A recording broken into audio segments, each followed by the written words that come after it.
To order. It is September 12th, 2016. Please join me for the Pledge of Allegiance. I pledge allegiance to the flag of the United States of America, to the republic for which it stands, one nation, under God, indivisible, with liberty and justice for all.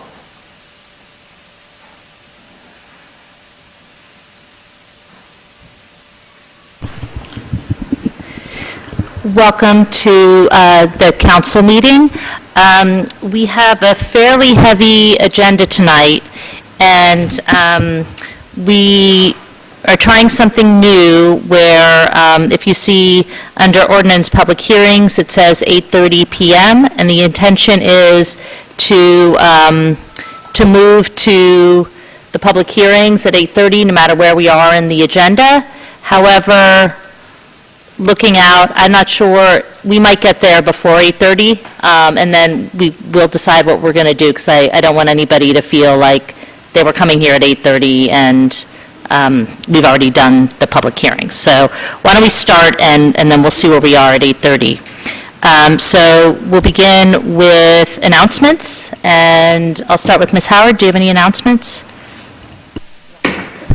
We are just about to begin kicking off on Thursday Welcoming Week here in Princeton, which is an initiative of the Princeton Human Services Commission in collaboration with the library and other community-based organizations. And the first activity on Thursday is going to be a booth at the farmers market, so folks can stop by. Let's hope there's good weather. But then there's a variety of activities over the next 10 days, and it's hopefully folks have seen in the newspaper some articles about all the work leading up to Welcoming Week. And in essence, this is a chance for us to celebrate the diversity of our community and to reaffirm that we are a welcoming community and recognize that Princeton is stronger because of our diversity. So it's a really wonderful opportunity to honor those values, and kicking off Thursday at the farmers market. Thank you. Ms. Krummeler? Mr. Miller? No announcements. Any announcements, Mr. Miller? Ms. Butler, Ms. Summer. I had a few announcements for upcoming meetings. So next Monday, September 19th, we'll be meeting in this room at 7:30 p.m. It'll be a meeting of the Master Plan Committee of the Planning Board, and Princeton University representatives will be coming to present on where they are with their campus planning project. So everybody is welcome. That meeting is also going to be videotaped, and we're not sure if it'll either be live streamed or be available on the website for people who aren't able to make it. And then on Thursday, September 22nd, the Mercer County Freeholder Board is going to be holding their meeting in Princeton, here in this room again. And that starts at 6:30 p.m., so it's a great opportunity if you're interested in finding out what's going on at the county level. You can do that right here in Princeton. So I encourage you to come to that, and if you have any concerns for the Freeholder Board, you can voice those there in person. And then finally, on September 27th, there's going to be a kickoff meeting of the Neighborhood Character and Zoning Initiative project, and that will also be here in this room at 7:30 p.m. This is a group that Jenny Krummeler and I both serve on as members of the Planning Board. Tim Quinn, who's in the back of the room, serves on it as a member of the Planning Board as well.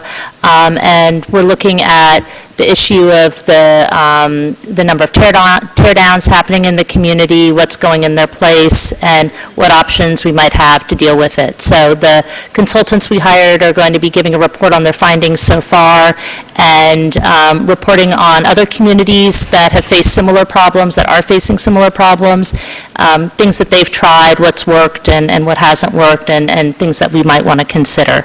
So this will be the kickoff meeting. If you're interested in this issue, I encourage you to come. Again, it's on Tuesday, September 27th, and there's also a website if you want to look there for more information, and they have some of the research they've collected so far, and the website is princetonneighborhoods.org.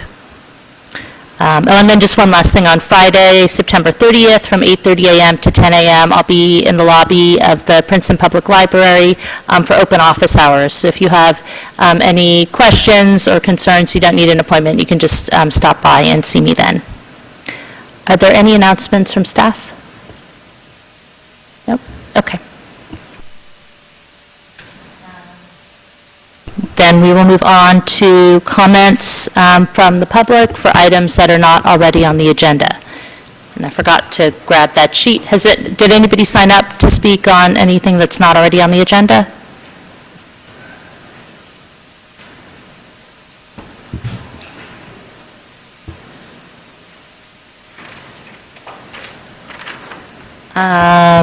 Okay, it looks like the first two people signed up for the trees, so we'll get to you, I assume that's for the shade tree ordinance? The people who signed up for that, then we'll wait, and then Kip Cherry to speak on the battlefield.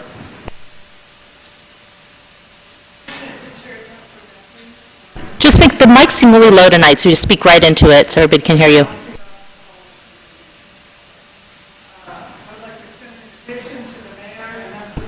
Sorry, I don't think your mic's on.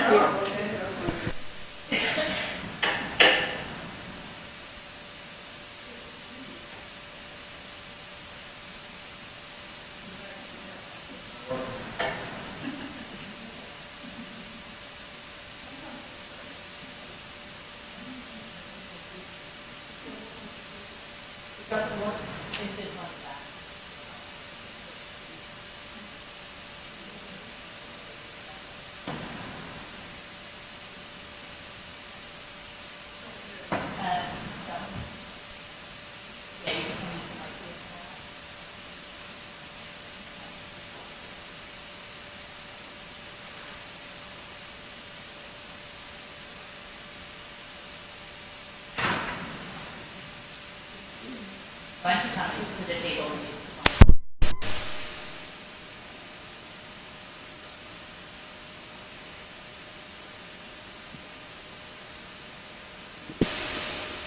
Okay, Kip Cherry, 24 Dempsey. And I wanted to just say parenthetically that this is good news, so you don't have to worry about anything. So I'd like to extend an invitation to the mayor and members of council and the public, of course, for the upcoming event at the battlefield on September 24th, the Revolution of Princeton. We are now moving into our 240th anniversary of this critical win against the British. It was a relatively small, short battle, but bloody and decisive, and the first battle ever won against a professional British army. About 30 Americans died, about 100 British, and 200 to 300 were taken prisoner and marched all the way to Morristown. At our event on the 24th, we will be having artillery demonstrations, a Burr-Hamilton duel reenactment, book signings by Patrick O'Donnell, who is a best-selling author and wrote the book Washington's Immortals, and all kinds of really neat things, music, artwork, cooking, weaving, spinning, blacksmithing, ice cream making, and all kinds of things for young patriots to do to learn about being in the Continental Army.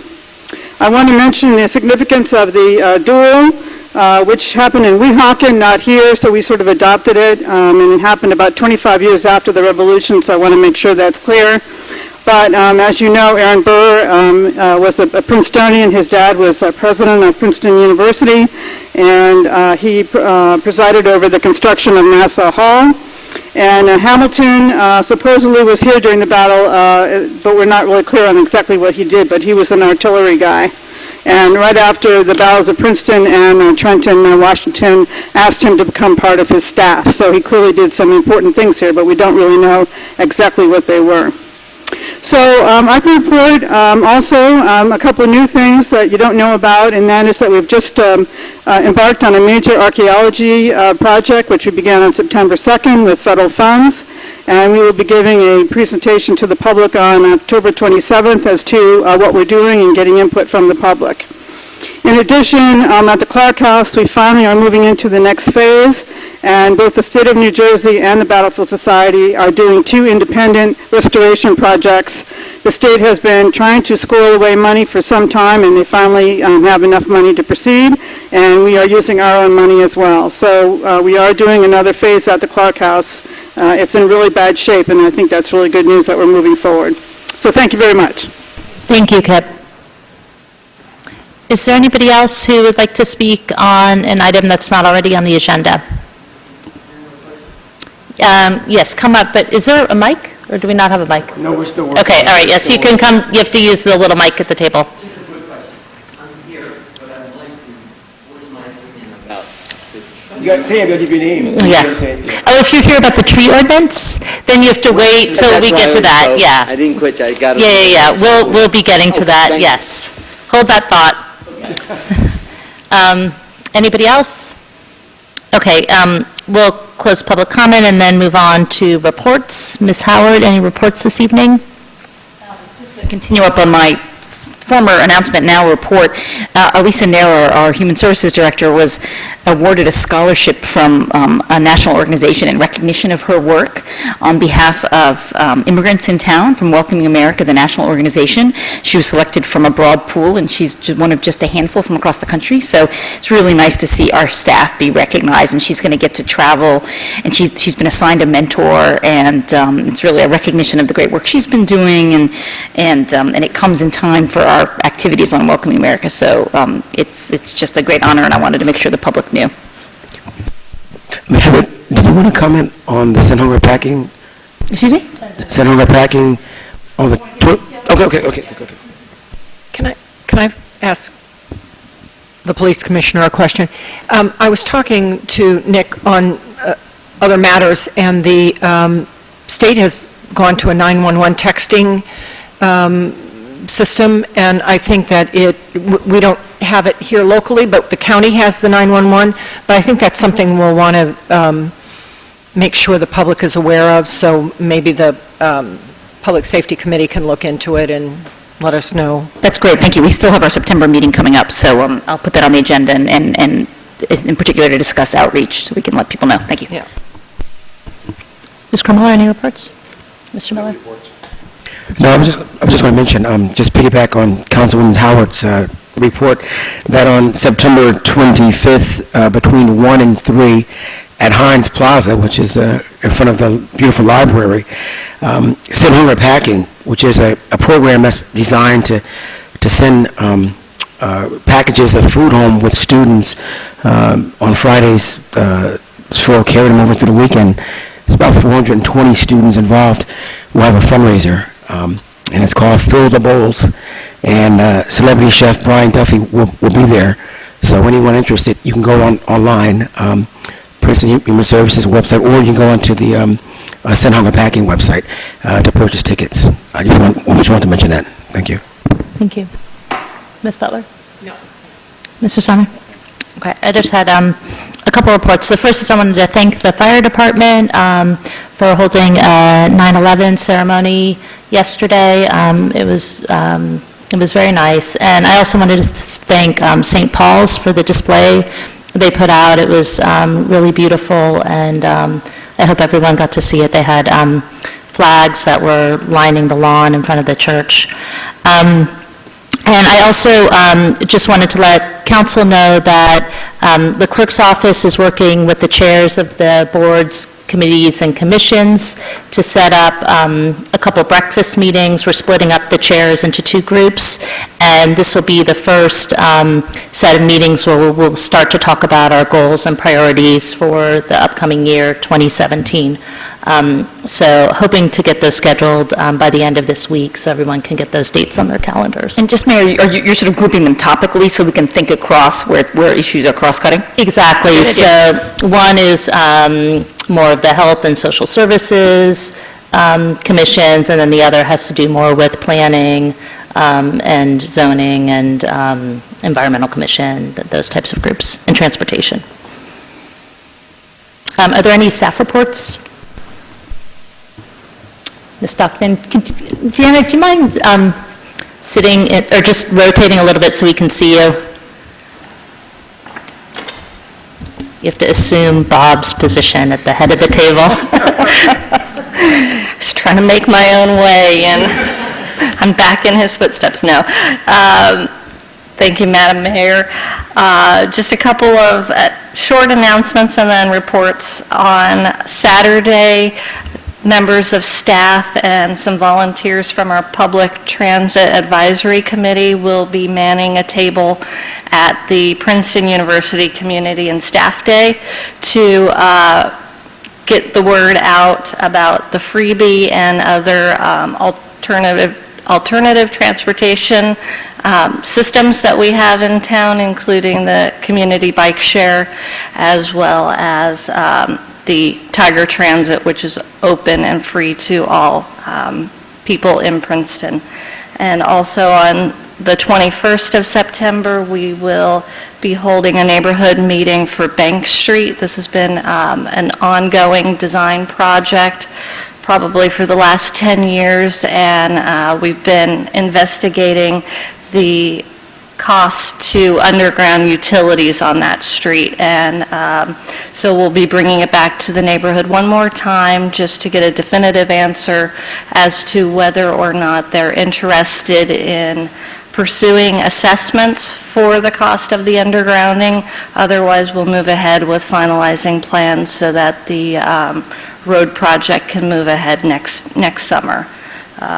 And related to that, we'll be going to the Historic Preservation Commission meeting on Monday to discuss using granite or Belgian block curb on Bank Street as well.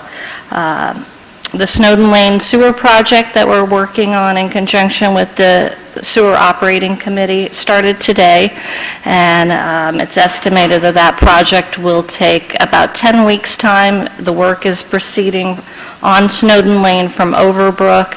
It's moving north towards Van Dyke. That's the first phase of work. Then the second phase of work will be on Van Dyke, again, in about another 3-week period.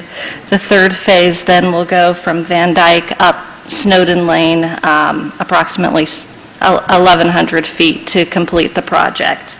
And that's a much-needed project. That's one of our areas that is still on septic. So this is an assessment project that's providing for sanitary sewer for those residents.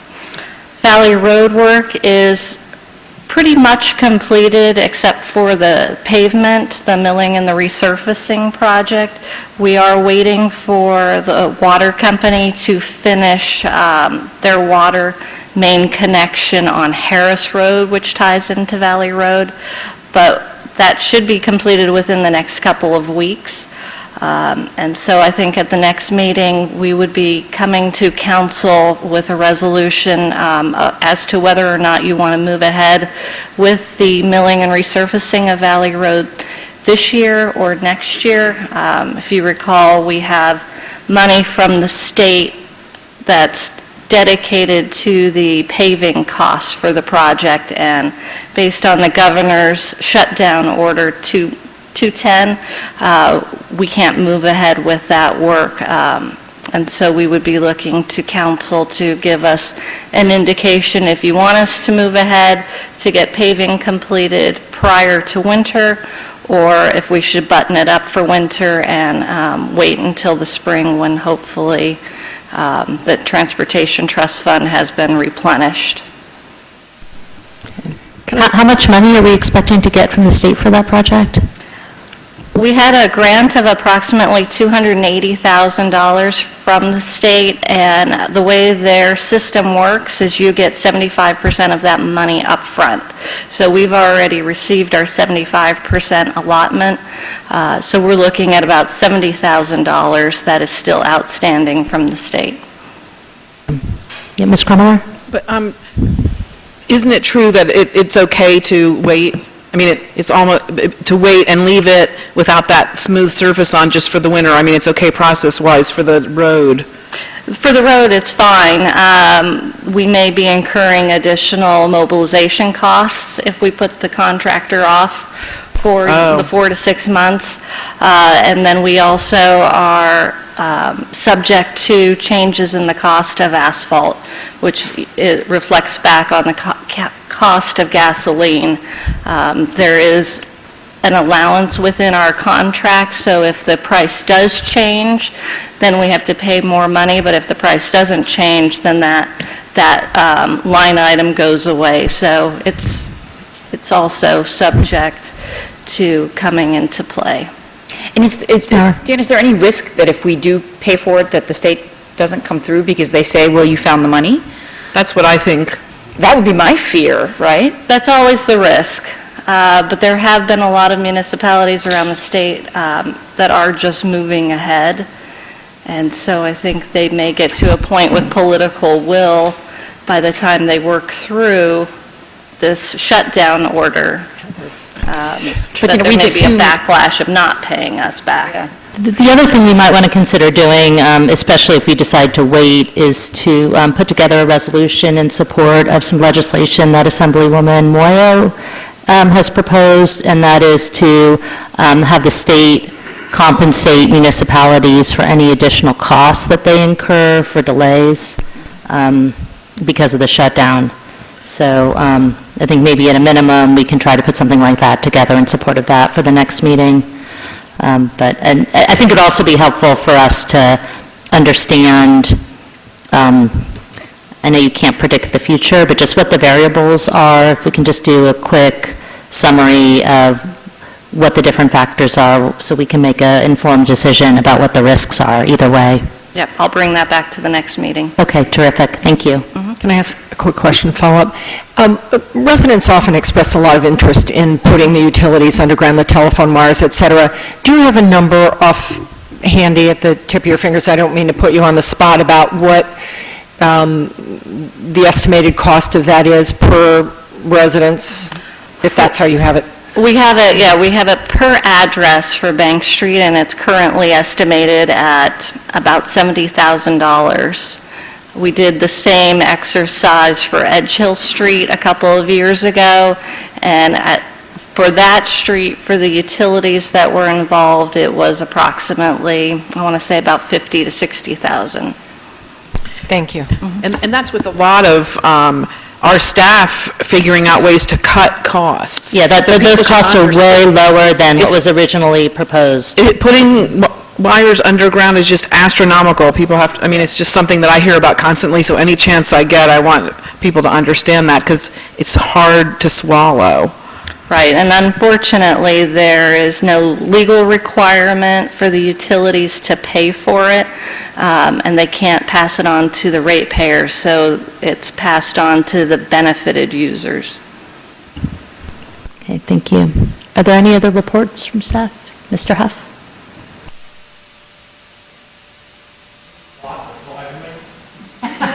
Definitely, we're going to put it on double time.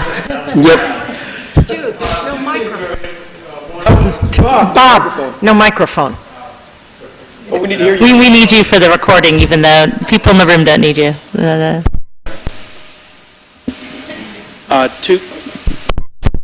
Two things. One, with regard to Bank Street, interestingly enough, prior to coming here to Princeton, when I was with Van Note Harvey Associates 18 years or so ago, I actually worked on that job with Carl Peters. So that tells you how long that's been around. And back then, I think the number was about $50,000 to $60,000 per person. So it's certainly not going to get any cheaper with regard to doing it. But unfortunately, Bank Street has been around for a very long time. Mr. Miller asked me if I would give a brief update on the solar project at the landfill at the meeting tonight. And I want to let you know that last Thursday, finally, we received our Mercer County Soil Conservation District approval. And that approval was not only for work that we have to do out at the site, but for the project itself. It was a joint application that they allowed us to submit. So that got approved, and that was one of the conditions that our DEP modified closure plan was based on. So we have sent down to the state the certification as well as something else, and as the state can do, they asked us another question today, but the consultant has responded to that. So we have satisfied at this point, looks like we have satisfied all of our requirements for that property with regard to the items that we have to do for the landfill. From a permitting standpoint, now we have to go out and do our work. There's some filling that has to be done and some other things that can be done in conjunction with GeoPeak's project. With regard to GeoPeak, they are presently still in need of approval from the Delaware Raritan Canal Commission, and also an approval from the Mercer County Planning Board.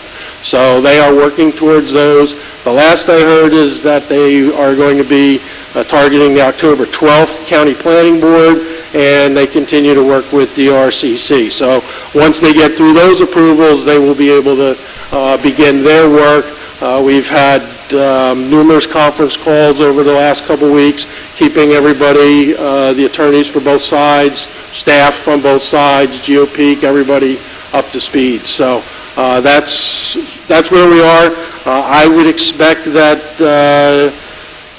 based on these approvals, GOP could probably get started mid to late October out on the River Road site. That's where we're at. Great, Mayor. Yep. Ms. What is the Delaware and Raritan Commission have to do with this? Stormwater. And we're on the edge of one of their zones, so they have the ability to do a review. Oh. Yes. And if you get started in late October, or they get started, how long do you anticipate that it will take, and then are you impacted by the weather? They are in the process with their design and with the equipment that they need of already fabricating some of that to bring on site.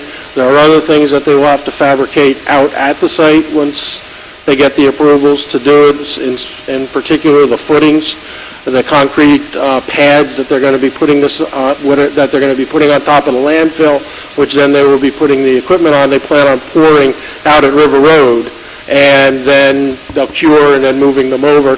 They may get started on them in the next couple weeks of doing that, sort of starting without the approval.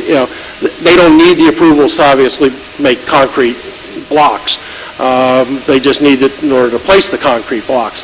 But they anticipate if they get started in October, they've told us anywhere from 6 to 8 weeks, and they hope to keep right on plugging along and building the system. How much, do you know off the top of your head how much impervious block there will be? I mean, do we anticipate a runoff problem? Off the top of my head, I can't tell you.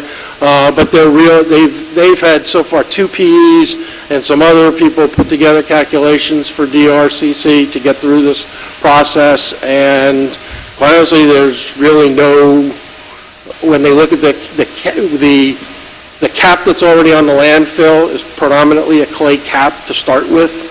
So when they add the blocks, they're really not doing any, I mean, you're putting a block on top of what's already impervious. So by calculate, but they're making them go through all the iterations. Thank you. Anybody else? All right, thank you, Mr. Huff. Thank you. I'll just add very briefly to that the second solar project is on the agenda for this evening. That's terrific, and thank you, Bernie, for pushing both projects towards completion. Thank you. All right, next we come to approval of the minutes, and we can start with the minutes from April 18th, 2016. Is there a motion to approve? Yes, Mr. Simon? I'd like to move to approve them, but I also have a minor amendment that's already been provided by... Okay, that's the state, okay. I just want to call everyone's attention to the slight word change here. by Linda. that we have. Right, so the second last sentence on page 5 simply indicated that the municipality will need the fees next year. That's it. Okay. I'll second that Okay, motion. seconded, so moved by Mr. Simon with the slight change, and seconded by Ms. Howard. All in favor? Aye. Any opposed? Minutes approved. Next, minutes from May 2nd, 2016. Councilwoman Crummiller and I will abstain from voting as we did not attend that meeting. Okay, so is there a motion from somebody else to approve? So moved. Moved by Mr. Liverman. Is there a second? Second. Seconded by Ms. Butler. All in favor? Aye. Okay, minutes from May 2nd passed. Next, minutes from May 9th, 2016. Is there a motion to approve? Moved by Mr. Miller. Is there a second? Second. Seconded by Mr. Liverman. All in favor? Aye. Aye. Any opposed? Okay, minutes from May 9th also pass. And now we come to the assessment confirmation. 16-250, resolution confirming assessments for local improvements pursuant to ordinance 2006-37.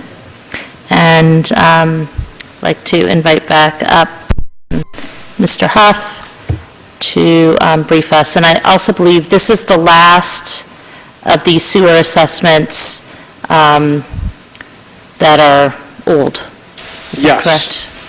I'm very happy to agree with you on that. Okay, that is, That this is the last one. This is the one regarding the 206 Laurel Circle sewer lateral replacement project. That was ordinance 2006-37. As you're aware from my memo, this started with the Board of Improvement Assessors about a year ago. And they met, and they had some questions at the time, and they had some residents from that neighborhood that attended that particular meeting. They had some questions regarding the sewer that was installed in the 50s.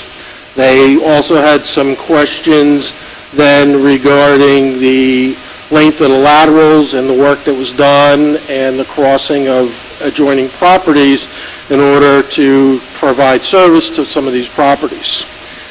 I believe in your package you have a map.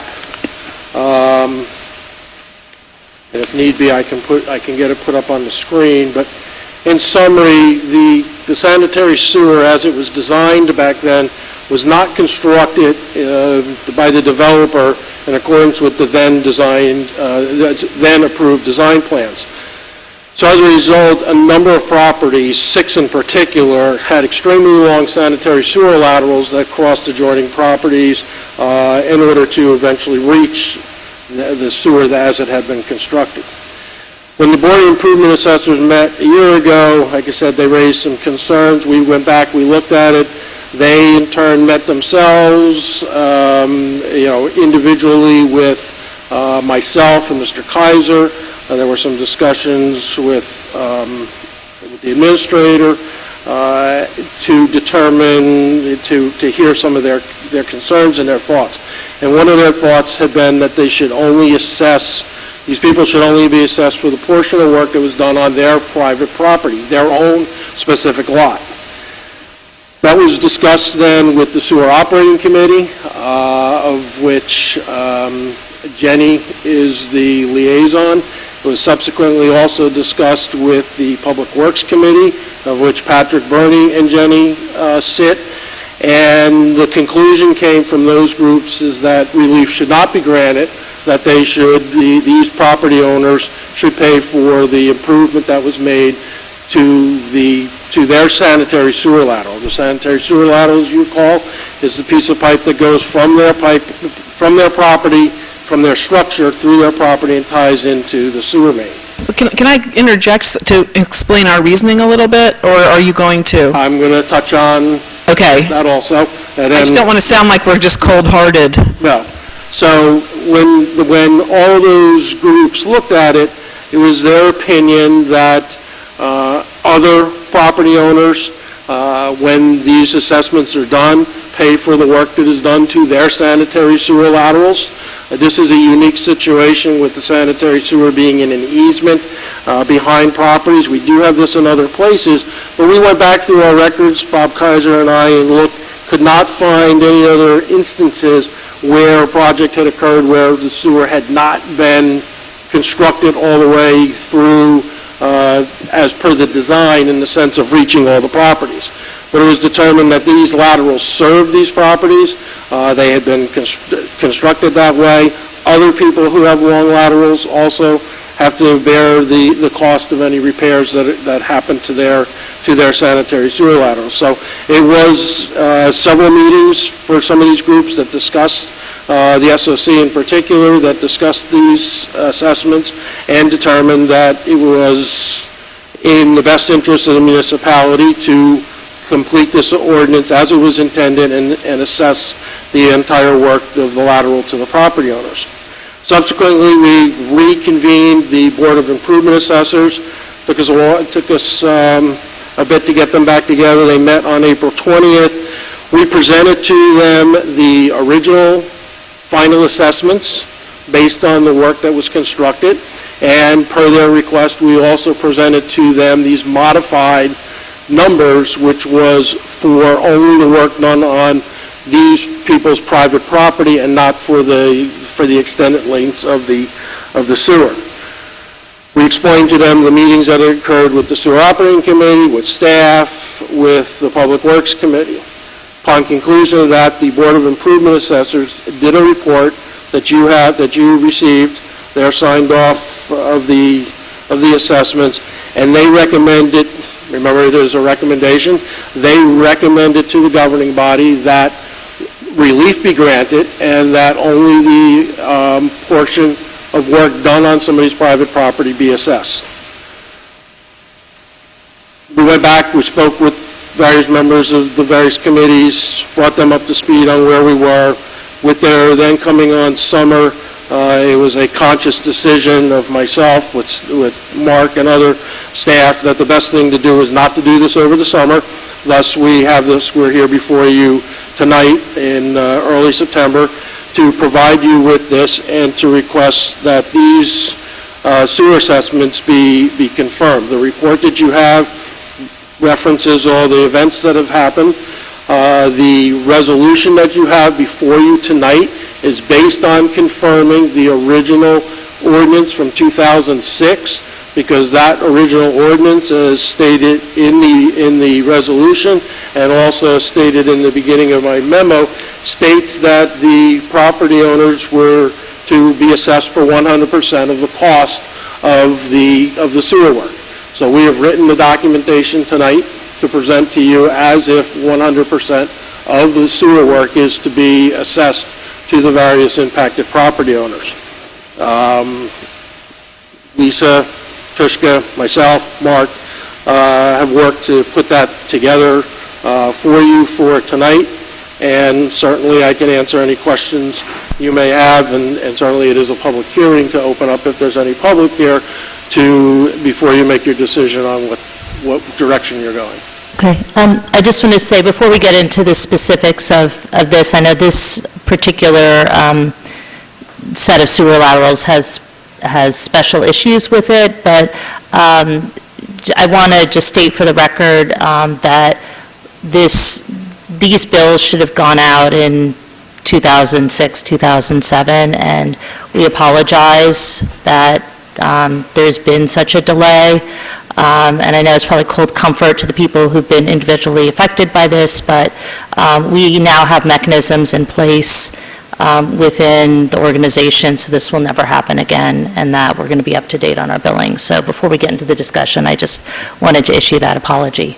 Ms. Kremler? I just wanted to ask a question. Are any of the assessments higher than the estimates that were given in 2006?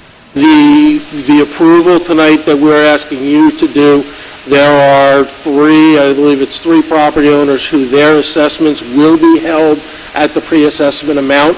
That was a recommendation of the board, and your predecessors as borough and township councils and committee, as well as you folks, have previously done that and have not assessed individuals greater than what the pre-assessment was. We do have that in a couple cases. It's not a lot of money that the relief is granted for. I think one case it's like $12 is one. A couple of them are $100 and $200. So that's not a lot of relief that's granted to those.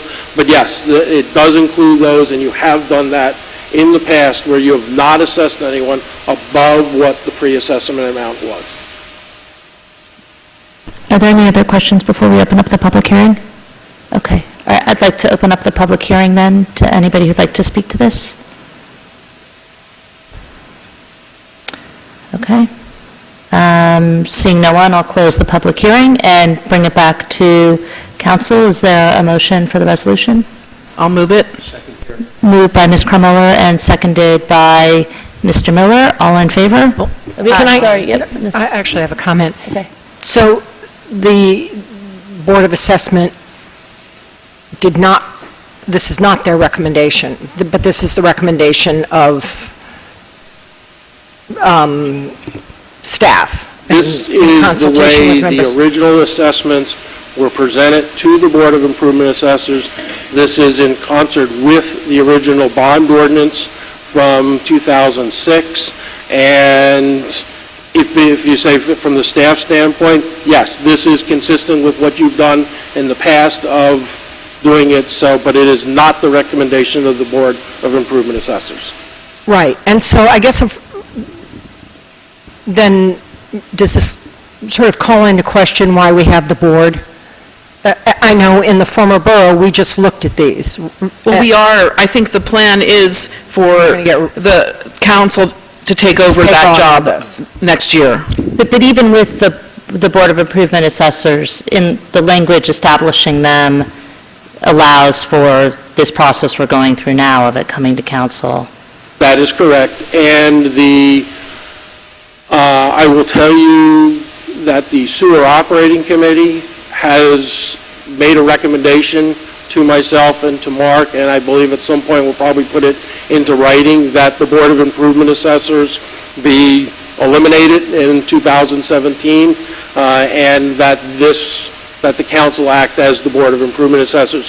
This is very similar to what you just mentioned as in the old borough. Are there any I had one more further items question. of discussion? Ms. Are Carmella? all the homeowners aware, the property owners aware of what's going on? Do you know? And the clerk's office, in accordance with we'll call it the rules and regulations, whatever governing this process, yes. Everybody was noticed for the Board of Improvement Assessors meeting.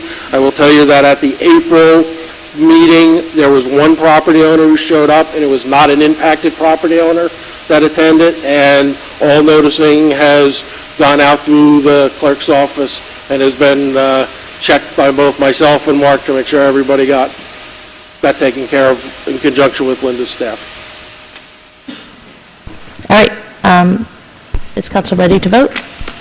All in favor? Aye. Any opposed? Okay, the resolution passes. Thank you. Okay, so now we need to make a decision as to what to do. I think that the argument against putting times on the agenda is running into situations like this. So I guess I might ask folks who are here, tree ordinance, if you could, well, number one, if you could raise your hand if you're here for the tree ordinance, and then, okay. Would you like to wait? Okay, and then if you could just look around, and if you know of other people who are planning to be here who are waiting for 8:30, do people know if people are waiting for 8:30? Okay, all right. In that case, I propose that we move to the ordinance introductions, and then at 8:30, we'll stop what we're doing and we'll go back to the shade tree, so that there's no confusion. Okay. Ms. Butler? Do you think people really saw the 8:30, and meanwhile, we have people sitting here that now have to wait 40 minutes?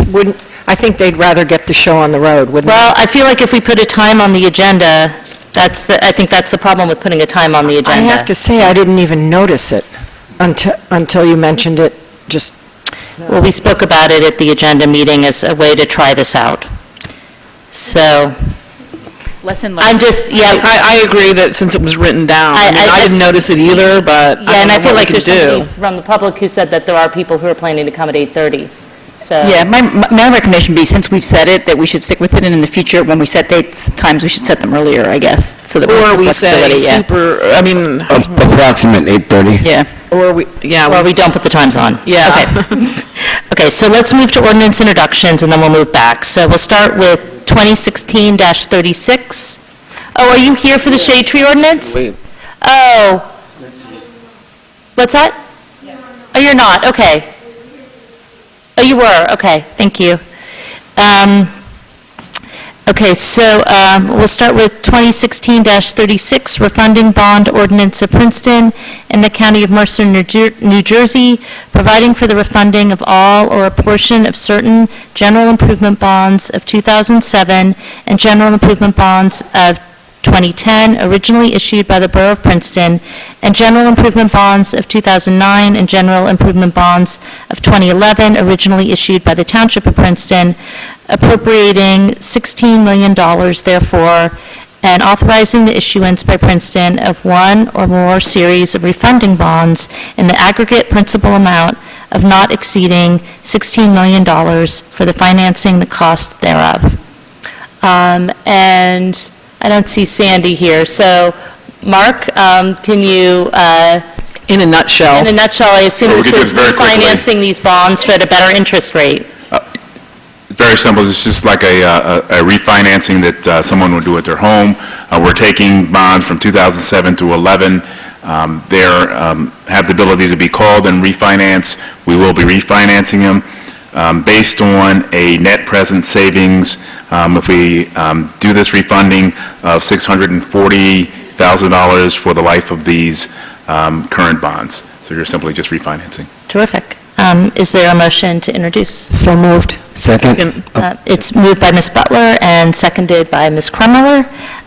Madam Clerk, please call the roll. Oh, I'm sorry. No, do you I have a did comment? have a question, yeah. Mr. DeShille, we exchanged, actually, we talked about this a little earlier. I just had a follow-up question. Were you able to confirm that we, in fact, can call all of these bonds? Because the language here, maybe I'm misreading it, but it looks like two of them are not callable until subsequent years. Am I misreading that? And I was trying to find it, and I didn't find it. Where are you referring to? I'm referring to page 99, page 99 of the packet. Just a second if I can find if there's a page on the, there doesn't seem to be a page on the, so it's section 1, 2, 3, 4, just walking through, it says that they can be redeemed starting 2020 for one of them, 2019 for one of them. That's 1.3 and 1.4. And maybe I'm confused as to what that means. I just wanted to get clarification on that. Give me the number again where you're looking at. Section 1, part 3,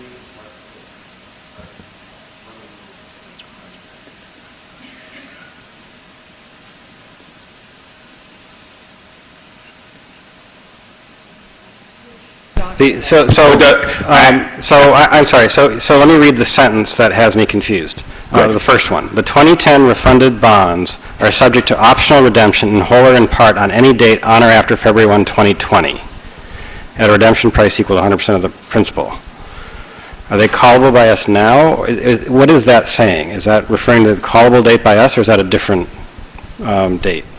I'm actually, I don't know the answer to that question. All right. Well, Can I say that at the agenda meeting, Sandy was clear that our bonding house went through these, and this was proposed by them. So I'm sure if the bonding house has gone through this, they would know if it's callable or not.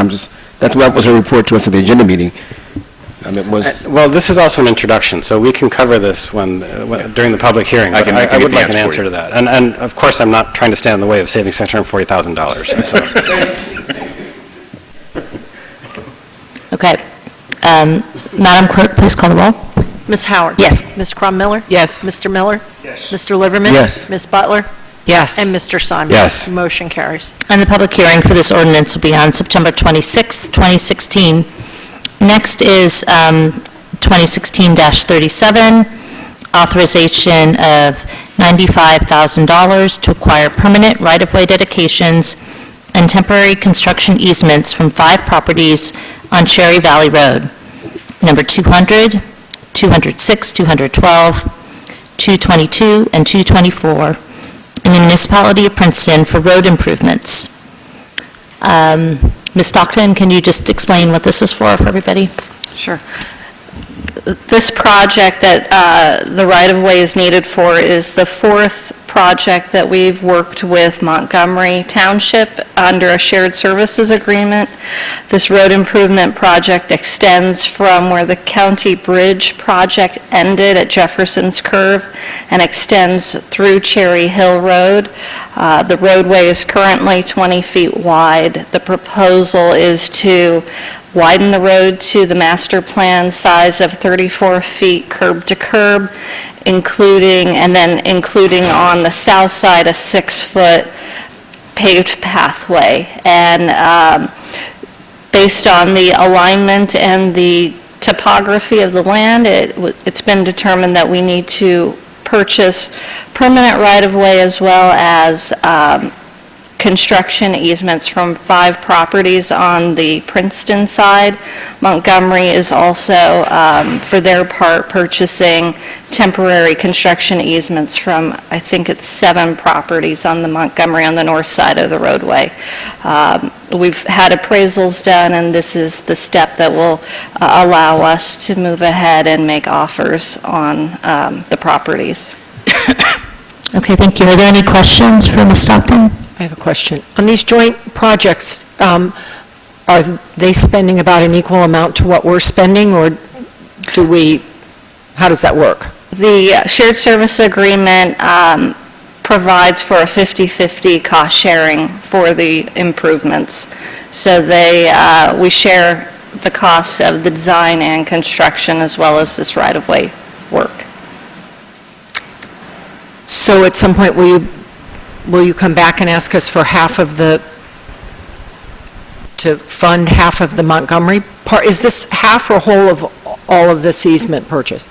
This is for all of the Princeton purchase. Right, and are we going to have to pay some share of the Montgomery side of it if we're... It may be possible. They have not approached us for any of that at this time. Okay. Any other questions? Is there a motion to approve? So moved. Second. Okay, the ordinance has been introduced by Ms. Krummeller, seconded by Mr. Liverman. Madam Clerk, please call the roll. Ms. Howard? Yes. Ms. Crum-Miller? Yes. Mr. Miller? Yes. Mr. Liverman? Yes. Ms. Butler? Yes. And Mr. Simon? Yes. Motion carries. Okay, and the public hearing for this ordinance will also be on September 26, 2016. All right, it's about 8 o'clock. I recommend we skip over the parking and come back to it. And I think at 8:30, we'll figure out where we are with the agenda and amend the agenda to reflect what we've just done.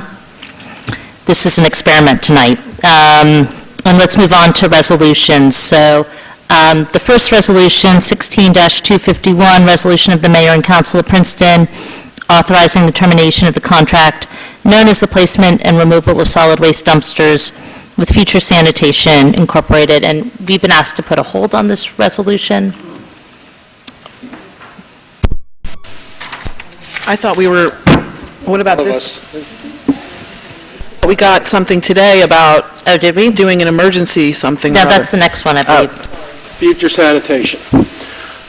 They were our low bidder a year plus ago to provide dumpsters for solid waste out at River Road. We use the dumpsters for 2 things. One, there are dumpsters at the convenience center that we use to collect what they call white goods, refrigerators, washing machines, major appliances, air conditioners, etc., furniture that people do not put out for the trash or the volume is too great. They bring it out, they buy a coupon, they bring it out, as you know, out to the convenience center. The other thing we use the dumpsters for is trash. The trash that is collected by our small garbage truck downtown, some street sweepings, other things of that nature are put in other dumpsters and are hauled from River Road. Future Sanitation has won our contract several times. Probably have had them 6-7 years at least now that they've been providing the service. Past year we started, in the spring, to have some trouble with them showing up, with them submitting invoices, and some other issues with them. Then they seemed to straighten things out. Then it came back again. It came to a head in early August. After approaching them, they ceased providing any service to us, and through the assistance of the state, DEP, we were able to get Central Jersey to step in, and actually Central Jersey was one of the only companies that would step in and take over the ownership, so to speak, and work with Future Sanitation on a short-term basis of actually working with them to pick up our dumpsters. We have had numerous attempts with them to try and resolve the situation. Recently, we've had some correspondence with them, and the most recent correspondence, I guess Friday or today, they have asked to try and work with us as far as termination.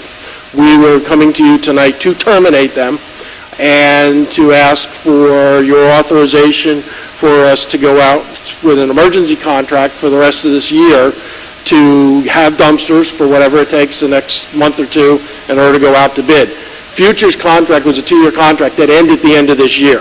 So in 4 months, their contract was over. We would be going out to bid right about now in the next couple of weeks anyway, probably in October, for the coming 2 years, for a new 2-year contract. We are asking, because of the situation, to expedite that. Not that you normally give us the permission to go get these to do the contract, but just to make you aware, to follow all of our paperwork so everything's in order in dealing with them, to go out and get the bids to start sooner than January 1 with a new company. But in the meantime, I think at this point, Lisa and I are going to suggest to you that since they have reached out to us in an attempt to resolve this in a friendly manner, that we table the resolution for tonight and that we work with them, and depending on what happens, we'll be back to you in 2 weeks to hopefully have a resolution with a friendly resolution, no pun intended, to this whole situation. They are owed money. They have provided a service, but one of their problems is they have not taken our dumpsters to the county. So they owe the county money. The county won't let them take the dumpsters anymore. So collectively, we need to work with the county. We've heard from the county. The county wants to work with us. It's the right way to dispose of this garbage, which happens to be sitting in their yard, in my hometown, unfortunately, of Howell, which is where their yard happens to be. They have about 20 of our dumpsters sitting there right now that they have not moved to the county and through the transfer station. We need to do this the right way with them and with DEP, and tabling the resolution and allowing us to work with them is, I believe, is the right thing to do, and I think Lisa agrees with me. And do we need to officially table, or can we just not move on it? You can just not move on it, Okay. because So just to be clear, though, if somebody's looking this up, if we want to be clear about what we're doing, then should we table it? If somebody looks... I guess that would probably be proper, and then we can, if necessary, hopefully, at the next meeting, we would have a new resolution Okay. to take its place. Okay, all right. So is there a motion to table this resolution? So moved. It's moved by Mr. Simon. Is there a second? Second. Seconded by Mr. Liverman. All in favor of tabling? Aye. Aye. Next, we have Resolution 16-252, resolution of the Mayor and Council of Princeton authorizing and directing the administrator to negotiate and award a contract for the emergency procurement of the placement and removal of solid waste dumpsters at the Princeton Sewer Operating Committee's Convenience Center on River Road in an amount not to exceed $15,000. And is this... But this one we want to act on, right? That's what you want us Yes, to... we would like you to act to give us authorization, just so that we have all of our ducks, so to speak, in order to All right. get something, while we still have a contract with these folks that they're not honoring. We want to go out and rebid this Right, and I'll move to introduce get this. somebody in. Okay, I just had a question. How is this, the resolution at our spots different from what's online? Okay, so I had sent an amended resolution because based on tabling the first resolution, this original resolution that's on the website does anticipate that council would have already terminated the agreement with Future. So that portion of it in the fourth whereas clause would have to be deleted. And I had proposed some specific language. I can read it into the record if you'd like, and that's probably the most important portion to be removed. But I thought it would be helpful to have the record clear as to what's happening with Future right now, and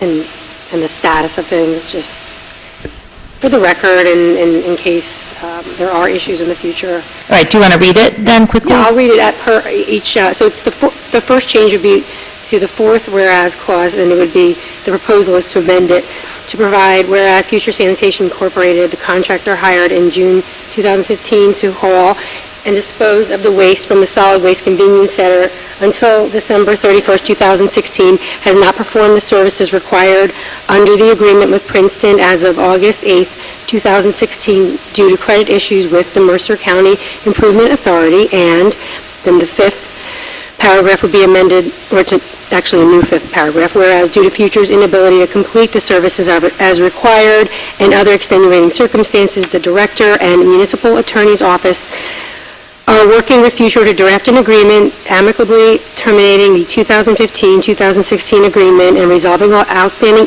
matters in connection with same, including ensuring that previously retrieved waste may be disposed of pursuant to applicable law and ensuring that proper payment is made for work completed. And then the next change would be to what was originally, whereas clause number 5, now it's number 6, whereas since on or about August 8th, 2016, Princeton has been working with a third party to haul and dispose of the waste on Princeton's behalf. And let's see, then the next change would be to the 7th, whereas the first line of that whereas clause would read, whereas until such time as the matter with Future is resolved, and then it will continue, and a new multi-year agreement with a contractor may be solicited, and the rest of the language remain as is on the website.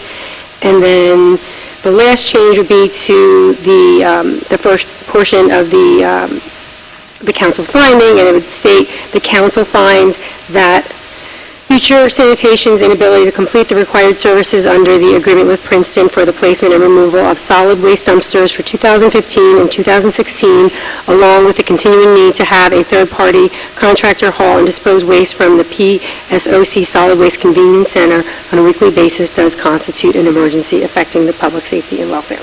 So, like I said, the purpose is really to clear the record and so everyone in the public and council understands where we are and what our intentions are at this point. Okay, and was there already a motion for the resolution? Can the person who made that motion was there? I made that motion, and Councilman Miller Okay, so can you just clarify, this was the resolution you were moving? I'm proposing the resolution as read by Attorney Maddox. Okay. So it's been moved by Mr. Simon, seconded by Mr. Miller. All in favor? Aye. Any opposed? Okay, resolution passes. Next is Resolution 16-253, resolution of the Mayor and Council of Princeton authorizing the award of a contract to Winter Ford through State of New Jersey Contract A88758 T2101 for two 2017 Ford F-350 extended cab four-wheel drive pickup trucks for use by the Princeton Department of Public Works in the amount of $67,194. Is there a motion to approve? Second. Moved by Mr. Miller, seconded by Ms. Howard. Are there any questions or discussion? All in favor? Aye. Any opposed? Resolution passes. Thanks, Bob.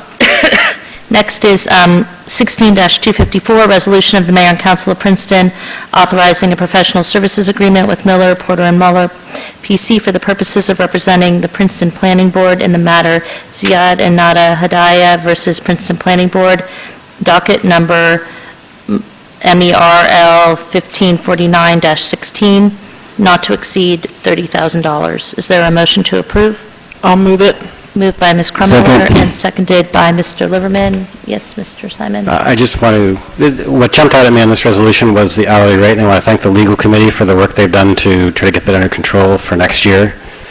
I'm glad you raised that. I mean, I think it's worth actually pausing and sort of reiterating what that is. We're going to be going out within the next week, right, Mark, with our RFP for the general municipal legal work for, that is done for the town, but we're also going to be, we're going to be setting a maximum amount that we think is consistent with area norms for that planning board work. So hopefully we won't be looking at numbers like this next year. Okay, and Jenny and I will be sure to take that back to the planning board so that they know that is happening. Are there any comments or questions on this? All in favor? Aye. Any opposed? Did everybody vote? Aye. Okay. Resolution passes. Next is Resolution 16-255, resolution of the Princeton Mayor and Council authorizing the execution of a shared services agreement with the Princeton Public Library Board of Trustees to undertake a competitive procurement for a solar renewable energy project. Is there a motion to approve? Moved by Mr. Miller. Is there a second? Seconded by Mr. Liverman. Did you want to say anything about this, Bernie? Are there any questions? Yeah, it's not apparent from the caption on the resolution, but it's not apparent from the caption on the resolution, but this is the resolution that authorizes the municipality to work together with the public library to determine the feasibility of a solar power system on top of the municipal garage that would provide some part of the electrical energy used by the library. The proposal to work together has been vetted by the library, and I believe comes to the board of the public library this month. This is a model that we use successfully to work with the sewer authority for the solar array on River Road, solar plant on River Road. And the difference here is that there is a point in the process where we will evaluate whether or not the solar plant on top of the garage makes financial sense for both the municipality and the library. And at that point, we will report back to council and ask for council's approval to go ahead, or we will stop work if it does not make financial sense. Thank you. Are there any questions or comments? All right. All in favor? Aye. Any opposed? Resolution passes. And thank you, Bernie, for this work and Yeah, the thank leadership you. on this. Yeah, it's really exciting. Next is 16-256, resolution of the Mayor and Council of Princeton authorizing 2016 manhole inlet repair project contract award to Top Line Construction Corporation in the not-to-exceed amount of $36,665. Is there a motion to approve? So moved. Moved by Ms. Krumiller and seconded by Mr. Miller. Are there any questions or comments? All in favor? Any opposed? Resolution passes unanimously. Next is 16-257, resolution of the Mayor and Council of Princeton authorizing 2016 signage project contract award to Straight Edge Striping LLC in the not-to-exceed amount of $24,816. Is there a motion to approve? I'll move it. Moved by Ms. Krumiller. And seconded by Mr. Miller. Any questions or comments? All in favor? Aye. Any opposed? Resolution passes unanimously. Next, we get to our consent agenda, which contains items of a routine nature, passed by a single vote. Are there any items anybody would like removed from the consent agenda? Give me just a second.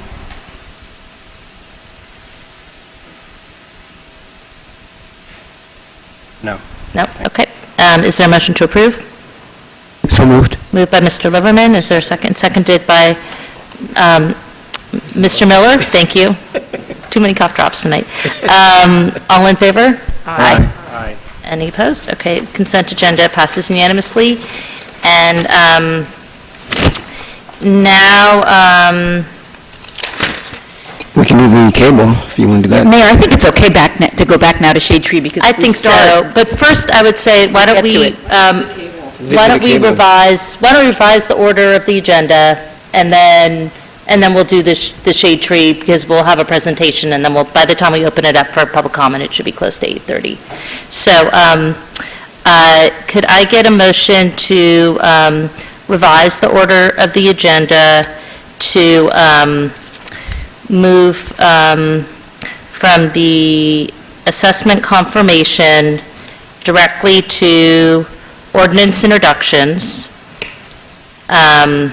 minus, sorry, Linda, to do this to you, but minus the parking, and we'll do that last. And then to come back up, do the ordinance public hearings, and then we'll end the meeting with the parking. All right? Is there a motion? I'll move that. Okay. Is there a second? Seconded. So moved by Ms. Crumiller, seconded by Mr. Liverman. All in favor of amending the agenda? Aye. Any opposed? Okay. Now we come to the ordinance public hearing, 2016-34, an ordinance by the municipality of Princeton concerning trees and shrubs, and amending the Code of the Borough of Princeton, New Jersey, 1974, and the Code of the Township of Princeton, New Jersey, 1968.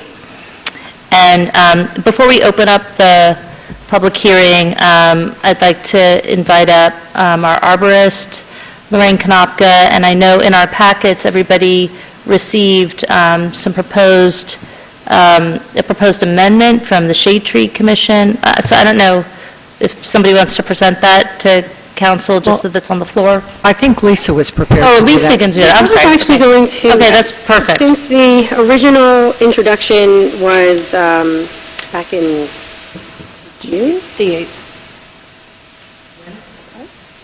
July, I apologize. I wanted to make sure I just reviewed the procedural status, because there were actually, so the ordinance was first introduced, and since then, the public hearing was originally scheduled for August, and it's been carried to tonight. Between the introduction and the first public hearing, there were actually two very minor amendments proposed, but they hadn't been acted upon. So I just wanted to refresh your recollection, because you would have to vote on those as well tonight. And those are on the present copy that you have before you on pages 19 and 20.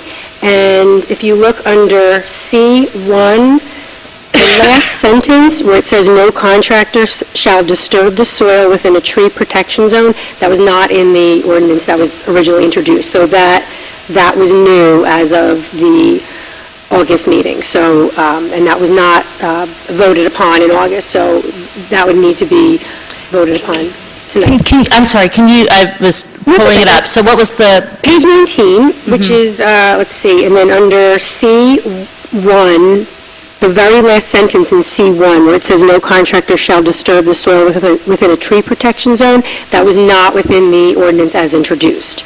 So that was proposed for the August 8th meeting, but there was no vote on that. And the same language is on page 20 under letter C, the last sentence. It says no contractor shall disturb the soil within a tree protection zone. These aren't substantive changes, they just reiterate what's implicit in these requirements for the tree protection zones. So if these amendments were to be voted upon and approved tonight, they wouldn't slow down the adoption. The adoption could happen with these two changes tonight. But I just wanted to refresh your recollection that those amendments hadn't been formally acted upon. The more recent amendment was as a result of the Shade Tree Commission's recent meeting last week. As you know, there are significant concerns with the ash trees and the infestation by the emerald ash. I'm sorry to stop you, but the minor amendments you just mentioned, Yes.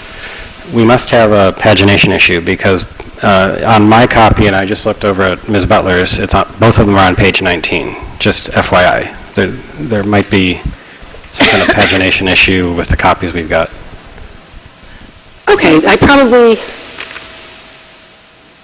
copied a Word version. It probably wasn't the PDF. I'll make sure. The sections line out in terms of I'm sure it's just... the letters you gave. The pagination, right, But exactly. they're both on page 19 in our copy. C and D, right? No, it's C in two different sections. It's C1, and then 10A, 7A, C. I have it here. That sentence occurs in both. Now, that C's on 20 for me. It's on page 20. It's because you have that fancy machine. Same one you have. But go ahead. One of mine's on 18. Yeah, well, Well, I'll find it in the packet. Here we go. In the packet, the first change is on page 19, and it is C C1, the last sentence in C1. It says no contractor shall disturb the soil within a tree protection zone. So that's on page 19. And then the second one on the packet that's on the website is on page 20 under C, the last sentence. You're actually looking at the website right now? I am. So was the website changed recently? That one that changed. This shouldn't have changed. I downloaded it this afternoon. Let's move on. Okay. So the third change, as I was saying, there are unique issues with the ash trees as a result of the infestation, an anticipated infestation in some areas of the emerald ash borer. And some of the concerns related to the ordinance as it was originally introduced, and there was concern that as currently drafted, homeowners would need a permit to be filed in order to remove an ash tree proactively and plant the replacement trees that are currently in Schedule A in the introduced ordinance, which they could be significant depending upon how many ash trees are removed. So instead of encouraging owners to wait until the trees meet the exceptions for the permit, such as for substantially diseased trees, the Shade Tree Commission wanted to be proactive and allow essentially a new exception where the Shade Tree Commission in these types of cases, such as with an ash tree and the emerald ash borer, where the Shade Tree Commission could petition council for a modified permit and tree replacement requirement. And what would happen was they would bring this to council and all of the evidence to support, and it would be done on a case-by-case basis. So for now, it would be the ash tree, but in the future, it could be another tree and a completely different pest infestation. So as drafted, this amendment would, again, allow this to be done at a public meeting where the Shade Tree Commission present all of this to council, and then council would reduce it to writing, and it would be ideally adopted after a public hearing by ordinance, so it gives the public ample opportunity to be involved in the process. So the guidelines will be approved by ordinance, and again, the purpose of this amendment is to put people on notice that this is a possibility, and it may very well happen in the future because of these unique situations with these trees and the pests that are infesting them. So that is the third portion of the amendments that was approved by Shade Tree Commission. And I will add that another option that was presented but rejected by the Shade Tree Commission was for a more specific provision to be added and an exception under the section that governs exceptions. It would be G, and basically would say that homeowners would not have to obtain a permit if they want to remove an ash tree due to actual or anticipated infestation due to the emerald ash borer.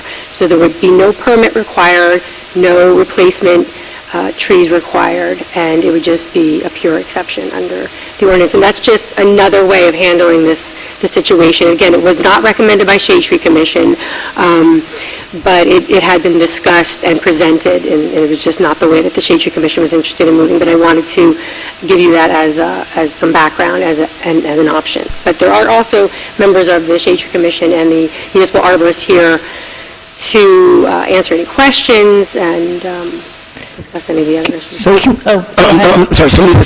this isn't in this. This isn't what you just mentioned is not included.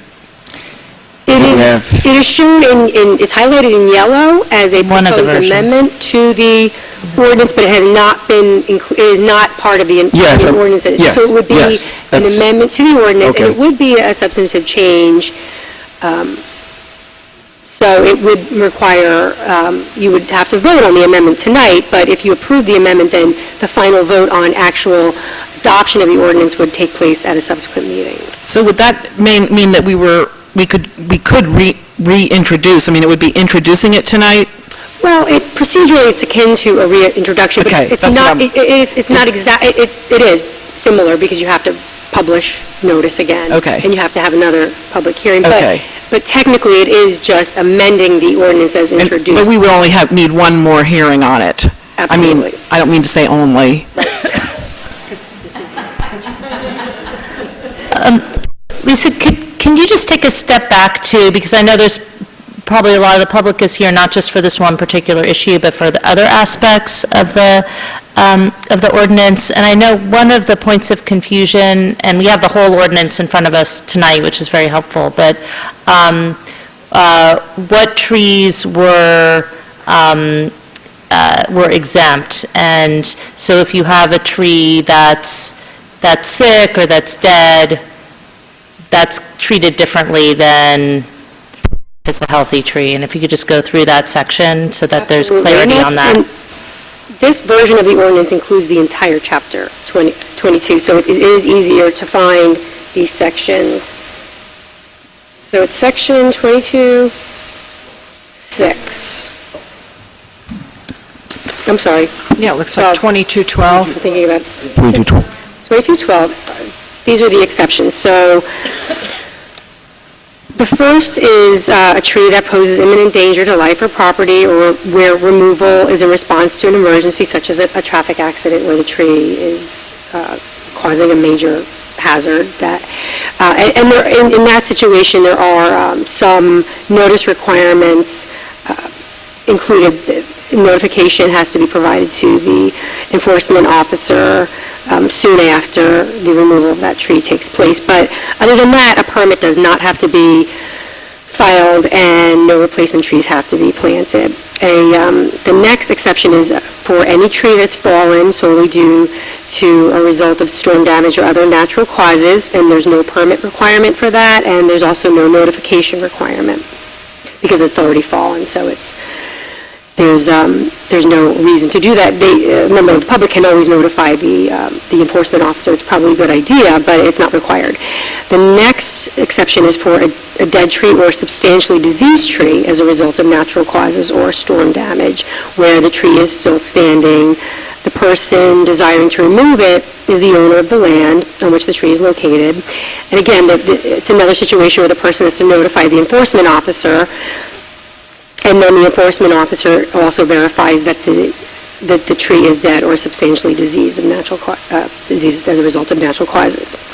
So the fourth exception is any application that is before the planning or zoning boards, and traditionally the tree removal, that's part of those applications. They do not go before the Shade Tree Commission, and the jurisdiction for those lies with the planning and or zoning boards. Any tree removal that's part of an application requiring preservation plan approval by the Historic Preservation Commission, that's another exception. And the last current exception is the removal of any trees that are part of an approved woodland management program pursuant to provisions of the New Jersey Farmland Assessment Act of 1964. So those are the existing exceptions. Okay, thank you. Ms. Connolly? Well, I had a comment about this, and I wanted to ask the arborist, would a photo emailed from a resident of a dead tree suffice? Because it seems like if we encouraged that, it would save a lot of time of you having to go out to property to confirm that a dead tree is dead.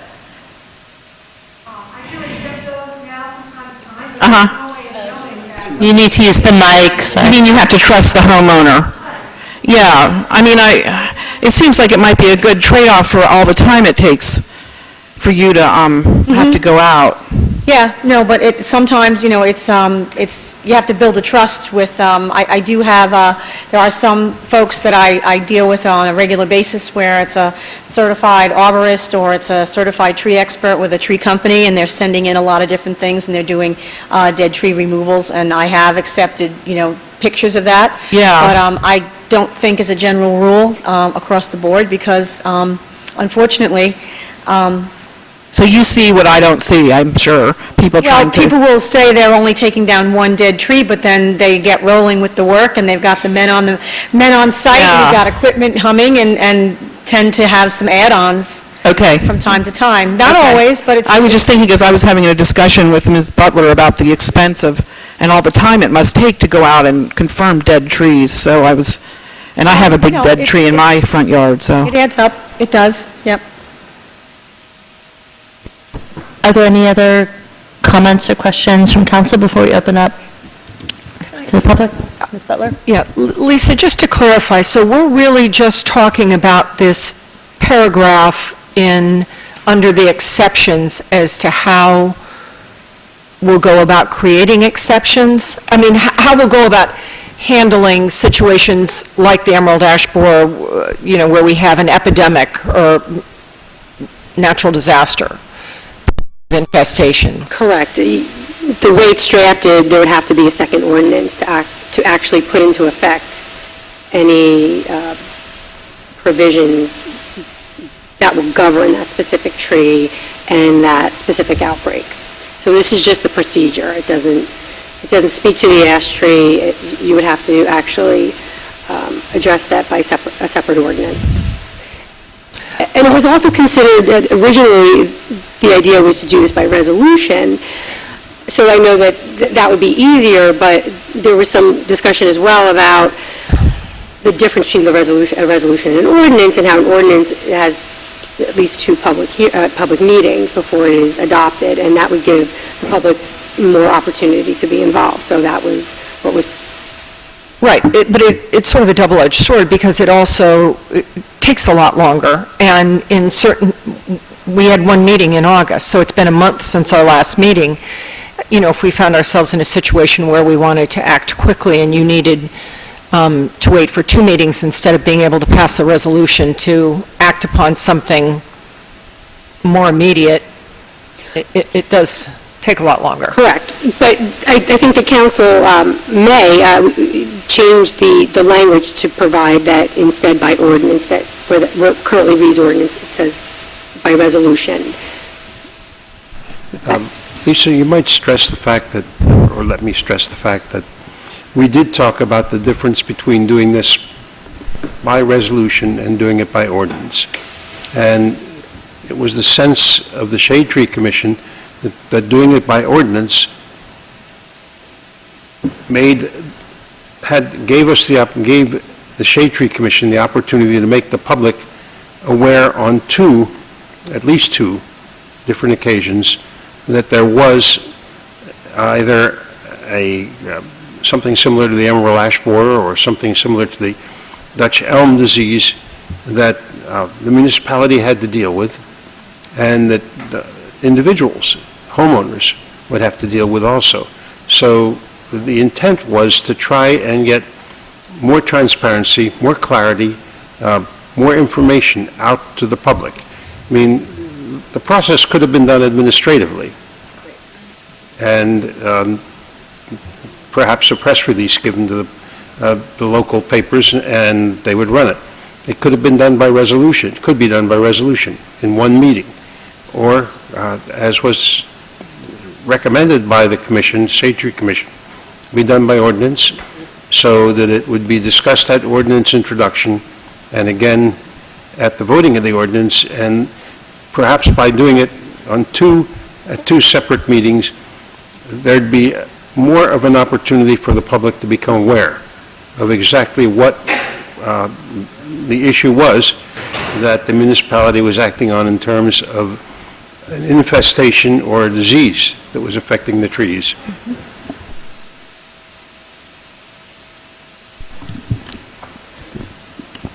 Bernie, even if we acted by resolution, though, it wouldn't preclude the Shade Tree Commission from coming to council to talk, to make announcement or have public, forums. So just a thought. Nor would doing it administratively preclude the Shade Tree Commission from coming before council and saying we've got a problem similar to the emerald ash borer problem.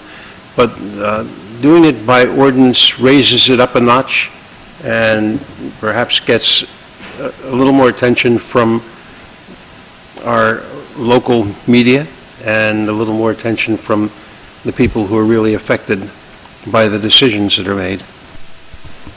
Can I just say one thing? I think part of our also was by having this amendment be sort of generic and broad, and we'd have to come out and see and petition you and explain to you what we wanted to do. We're writing this in there so that it's going to carry into the future, so that right now we're dealing with emerald ash borer on ash trees. We didn't want to put something specific in the ordinance saying ash trees are exempt across the board, because we didn't want to promote the wanton slaying of ash trees across the board. So the idea is that we would allow the Shade Tree Commission to have flexibility in other issues that may come down the pike that could affect the rest of the stand of the trees, and also hopefully give it, work with developing plans with public to try and have them, work with their properties and not necessarily have a knee-jerk reaction and go after cutting down all the ash trees all at once. If we say ash trees are exempt because they're ash trees, we could see a drastic, we don't want to do something that's going to promote and, have people going after and cutting down every ash tree in sight just because it's an ash tree. But if I could just push back on that a little bit, there seems to be no disagreement in the science that the emerald ash borer is coming, it's coming to Mercer County, and that it is 100% fatal. Like, every ash tree is going to get it, and every ash tree is going to die, right? I mean, Unless you treat with a chemical. Unless you treat it. Yes, unless you do injections. Right, unless you treat it. But to say wanton slaying of ash trees, I mean, I do think reasonable people can choose, knowing that that tree that is in their yard is going to die at some point within the next 10 years. There are many reasons why somebody might choose to take the tree down sooner rather than wait for it to die. It can be a safety issue, they can be having other work done, it could be a cost issue. If you wait until every tree in town is distressed and you're competing with, whatever number of tree removers we have in town, the cost might go up. There might be many, many reasons. And really, if they're going to die anyway, someone could argue, I can put up a replacement tree, and in 10 years, I'll have a nice tree, as opposed to waiting and you've got a deteriorating tree on your property. So I'm not sure we should be so judgmental about something that if we're all in agreement on the science and that it's 100% fatal, I'm not sure we should be making judgments about what people choose to do with a tree on life support. Well, no one is saying that they can't take it down. We're not saying they can't take it down. We're just looking for commitment that trees will get replaced then. So that's the spot. So we have trees that are going to die, we have trees that are dead, and they don't require you don't have to pay for a permit, and you don't have to replace a tree for those trees. But if you cut down a live, healthy tree that's greater than 8 inches in diameter, you're expected to replace it with new trees. But if it's an ash tree, it's not a lot. Right, I understand that point, but I completely agree with Councilwoman Butler, and so I have two reactions to the proposed amendment by the Shade Tree Commission. I agree with the concept that the Shade Tree Commission should be able to come before council and request modifications to the Shade Tree Ordinance. However, having said that, they can already do that. The amendment is not necessary. The Shade Tree Commission and the arborist, and for that matter, any member of the public, can request an amendment to the ordinance. And if it's somebody other than the Shade Tree Commission, it would be referred to the Shade Tree Commission for comment under a normal process. But where we've landed is the right process, but it does not need to be inscribed as an amendment in the ordinance. And in fact, it seems to imply that without the amendment, you don't have the ability to do this, and that's not true. And that's actually a concern of mine, that we're implying that this power is simply reserved to the Shade Tree Commission and applies only to this ordinance, where we're much more open than that about this and all of our ordinances. So what I actually do prefer, and want to let my colleagues and the members of the public who are here know about, I prefer the alternate language that was very specific, that is in the, I think it's Ms. Maddox's memo, which would create a section G under the exceptions, any ash,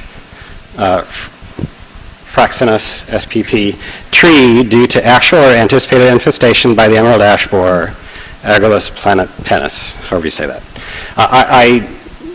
would prefer that amendment as, frankly, a separate amendment. And if there's a colleague up here who's willing to second it, I will move that whenever the time is appropriate to do so. Well, I wasn't finished with my ash thought as far as replacement. So what my thought was, it's not fair to have, if we go with the new Schedule A, which is based on the DBH of the trees, and we know we are dealing with a big problem that we can't really fight, and that the ash trees are destined for infestation. People should still be, if they're cutting down live, healthy trees that are live and healthy right now, and you do the calculation using Schedule A based on the size, the diameter, and then they have to replant a small percentage of that. So they're not getting held to the new Schedule A with the larger trees having a value of 4 each. We have properties in town that are all ash trees, and if you let Wait, I'm people- sorry, do we have that language now, or is that language you're proposing to add? Schedule A. Schedule A has already been modified for that? Schedule A indicates the size of the DBA, the trees, and how many replacements go in. I think what she's considering is she's calling a ash tree that is not showing any signs of infestation yet a healthy tree. Yes. And so if you wanted to take down a seemingly healthy ash tree, knowing that it is in fact not, that it will eventually die, you're held to the replacement standard if you don't. Right, that's... Right, and so my we didn't suggestion is change to have the it be a smaller, that the ash trees are not, that they can be not And my have the question same... is- Well, hold on, that- let's just let her finish and then we'll come back. But my question, I heard her suggestion. My question is that suggestion in the language in front of us? And I think the answer is no, right? That it would be a future That suggestion. was going to be in the petition, that this amendment is just to actually present this idea and get this amendment in Okay. here regarding us coming to you with a petition. The petition would include the type of tree, the problem, and the replacement policy for that. So, Right. no, that is not specifically in it. That was my question, thank you. And I do understand that, and I appreciate that. And I also appreciate the Shade Tree Commission taking the emerald ash borer concerns and the potential cost of the homeowners under advisement. I do think that we're creating an overly complex solution to this, and the language in the memo, the alternate version G that I read earlier, is much simpler, more direct legally, and I would prefer that. Okay, Ms. Howard? Just, are we going to move to public comment? I would like to, but if there's sort of clarifying questions from council, because then I want to have the public be able to Respond to give that, yes. input So to what council's going to be So deciding one later. point that hopefully then public can also consider when they're commenting, Lorraine, sort of more poses a question to you, is that one thing I think that, so what you're proposing is that we hold off on adoption so that because the amendment is considered a substantial change, we have to reintroduce, and that delays adoption. And I guess just my only question to you is that so much work has gone into this, and it's really an impressive proposal, and I feel the pressure of time with what's going on around town with tear downs, but it's your sense as our arborist that even a short delay is worth it to make improvements like this. I guess that's my question for you, because I had been, looking forward to us moving, and that this was an important action to be taking, given how fast things are happening in town with tear downs. And I know from having talked to you how much of your time is being spent going around town, okaying trees coming down because of tear downs. And so further delay is going to mean more time for that kind of activity. But I guess I'm asking you that, as part of the deliberations, was that weighed, and it's still the recommendation that these changes are important to make, and even though it means delaying? I think the delay seems like it's going to be a month. I mean, at this point, I've been here a year and a half. I've seen 2 houses built in my and neighborhood in the last month, And we've been right? working on it. We've only actually gotten to actually discuss the whole ordinance in the last 2 months here in this place. So I think waiting one more month to try and figure it out and make everyone be comfortable with it. I will say, though, that I just did a count today, and As of today, there's been 317 tree removal permits, and I expect there to be 920 new trees planted in town. That means that since January 1st, 920 live, healthy trees over 8 inches have been cut and removed from town. That's probably a few ash trees in there since the word broke out, but a lot of trees are getting removed around town, a lot of large trees. Wait, do you have past year numbers? Can you do? Pardon me? Do you have numbers from past years, how that compares? Yes. I've only been here a year and a half. I guess we could dig them up and start Actually, doing that kind of We thing. do, and I think it was the July 19th memo. You had talked about how many, it seemed a dramatic I think it was increase, right? 2015, 400, their applications, it was 458 applications were processed, and as of May 11th this year, it was 121 applications, but It's been a busy summer. yeah, you're looking... So my point only being for the public is that we are weighing the importance of moving, that my preference often is you can't let the perfect be the enemy of the good, and we could keep debating this all fall to get it perfect, but in the same time, how many trees we've lost in that interim. So I think that's the balancing test we have to, and I'm comfortable with these changes, but I wouldn't want to see that be, allow us to slack off more than another meeting or whatever it would take us to tie them up.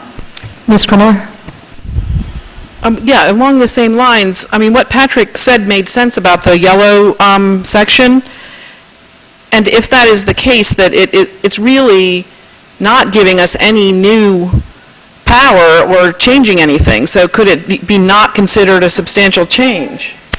Good question, but I think my only concern with not considering it substantive is that it does set forth at least some policies and ideals, I think, of council in including it in the ordinance.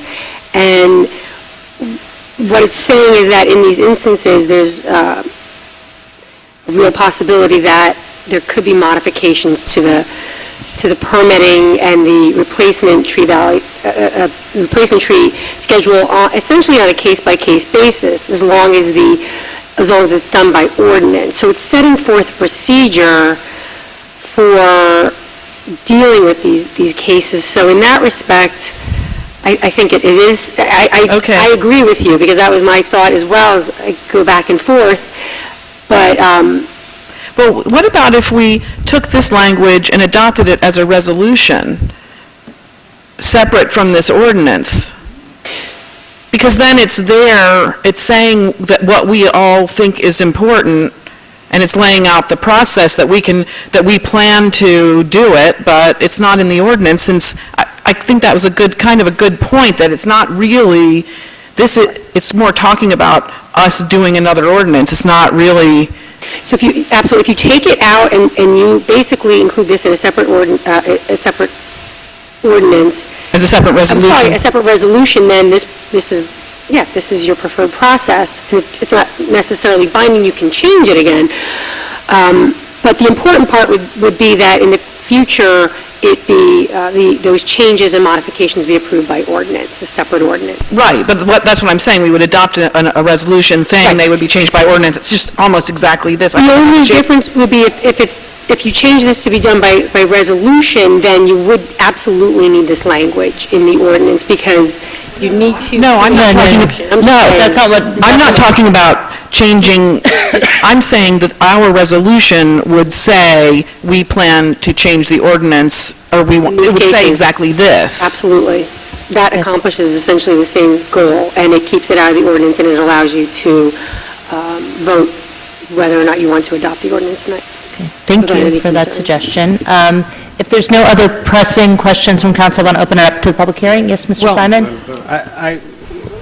We have quite a few people who are here to comment on the ordinance, so I wanted to just very briefly, I'm not going to try to belabor the points that I spent quite a lot of time on in August, but just very briefly point out a few things, because I have several concerns about the ordinance.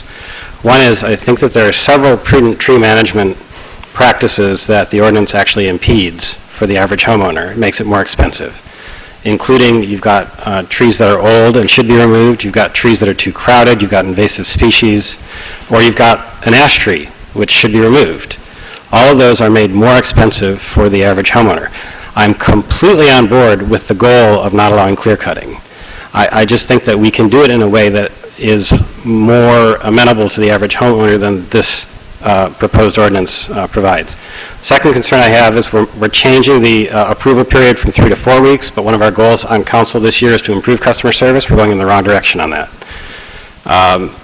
The third thing is outside of the scope of what the Shade Tree Commission should consider, but which frankly the council and the community should consider. There are other public goods that are at odds with this ordinance. For example, being able to put up solar panels on your home. There's no exception to allow for that, but that is, in climate change, that's a better change to make than leaving a tree up, putting solar panels on your home. A second exception, which I was told by Ms. Maddox used to exist in the township and then was removed, I don't know why, was basically for an overriding requirement or need of a homeowner, for example, installing a wheelchair access ramp. If you need to remove a tree to do that, there's no permission to do that in the current ordinance. I have no idea why.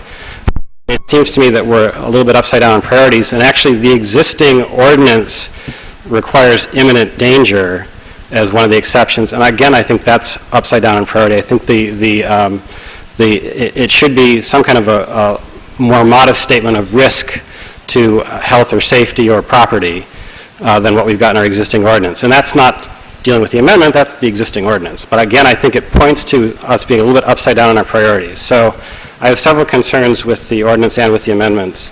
And I've already said that I'd prefer to explicitly allow the ash trees to be removed directly. Butler, did you have a comment?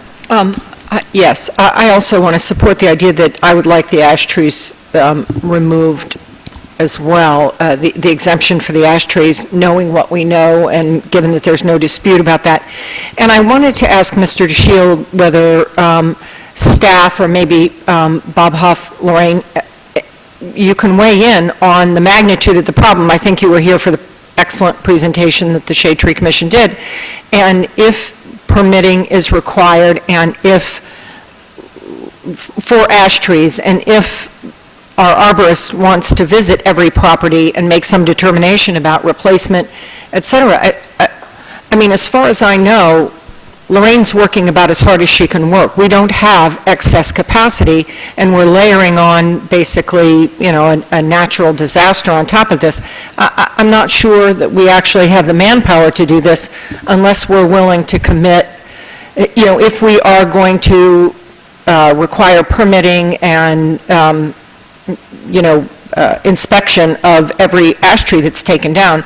I think we have to be realistic about what that's going to cost us.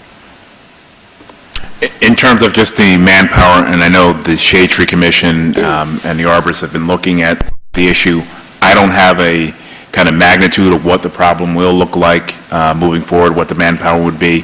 We're kind of looking at that process moving forward with the budget, so I don't have an answer to your question, but it will be a problem we will have to deal with.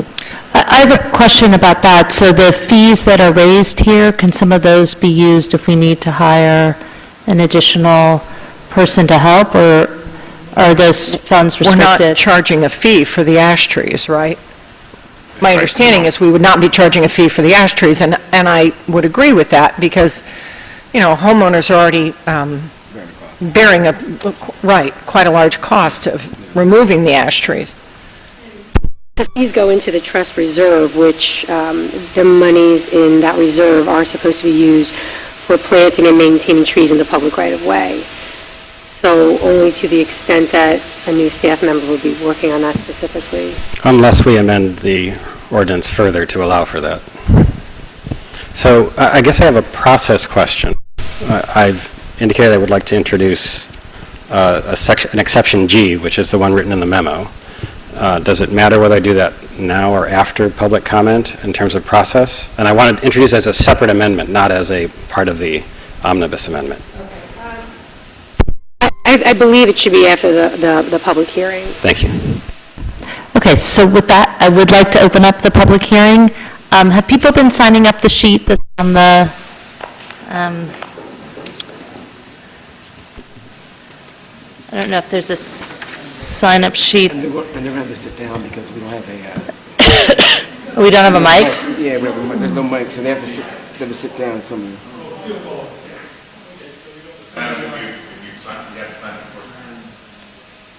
Okay. That's okay, even if you didn't sign, we're going to start with the people who signed, and then we will open it up to everybody who hasn't signed. But I would like to get the public hearing moving. So we'll start with Peter Madison, and I'd ask that you'll have to come sit at the table here, because we don't have a mic that works at the podium. And can I just get a show of hands again for everybody who'd like to speak on this tonight? Okay, so we do have quite a few people, so if you could keep your comments, please, to 3 minutes. And there's a timer right to the left of you. I'll do my best. It's usually a little further away. Well, I'd like to start by commending Mr. Simon on some of his observations, because I think, in fact, there's a lot of issues in this ordinance that have not been addressed.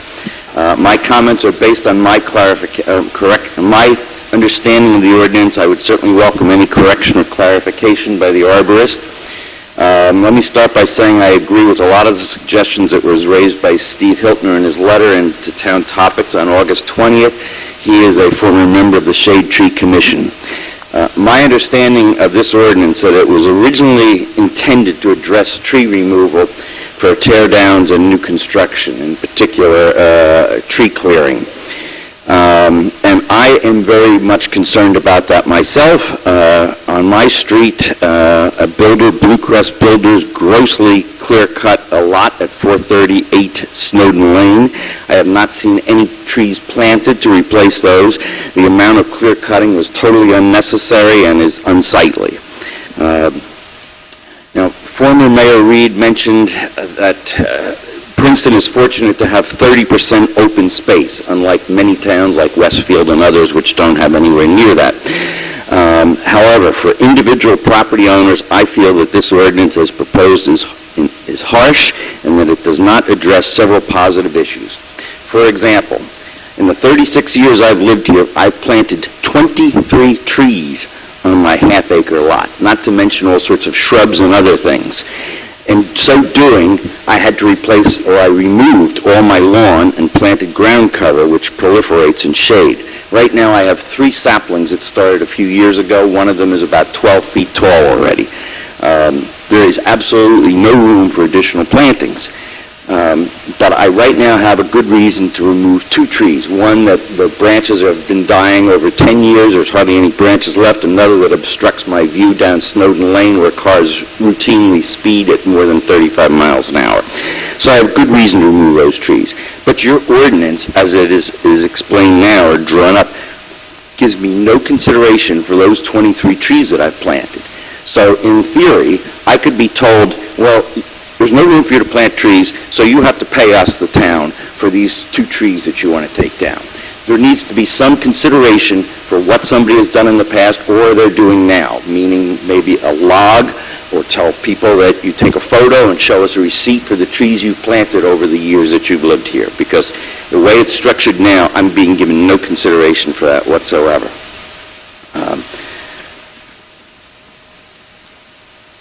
And the other thing, too, is that some homeowners, like I, have, in fact, spent a considerable amount of money while we've been here, not just planting trees, but preserving the trees we have, meaning bringing arborists in and people to spray the trees and deflect any kind of damage or whatever that's happening to it.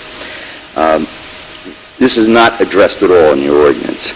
A restrictive ordinance is only going to encourage some homeowners, like a neighbor of mine, to hire unlicensed and uninsured individuals or outside contractors to come in and remove the trees without a permit. So I think you have to be very careful about applying, extending this ordinance from builders and clear cutting to individuals, homeowners. So my suggestion is you continue with the current ordinance that you have and apply that to homeowners when it comes to cutting down trees. But you apply the proposed ordinance to tree replacement for any new construction, additions, or clear cutting that involves from tear downs or new construction on current lots, undeveloped lots. I think that in the time I've been here listening to this, there seems to be a huge amount of time that's been spent on determining what a healthy tree definition is and ash trees and what this is, and it's just going to become a bureaucratic nightmare. If I wanted that kind of bureaucracy, I could move to Berkeley, California. Let me also, if I have another minute, I'm almost round down. I will not be here on September 27, but when I was on the planning board 10 years ago, the planning and zoning departments did a very thorough analysis and recommendations on the whole tear-down situation. I believe what they did is they came up with an average size house per block, and then they said, we will apply a certain percentage increase and allow that to any new houses or tear-downs. The issue was dropped because there was so much opposition to it that, and you will get opposition regardless of the consultant you've hired. One group of homeowners who have a fairly affluent area of town with large homes threatened to hire a lawyer to sue. So I guess good luck with the whole thing. I don't know if you're going to get anything accomplished, and if you do get something accomplished, you're going to be sued anyway. So, but anyhow, back to the tree ordinance.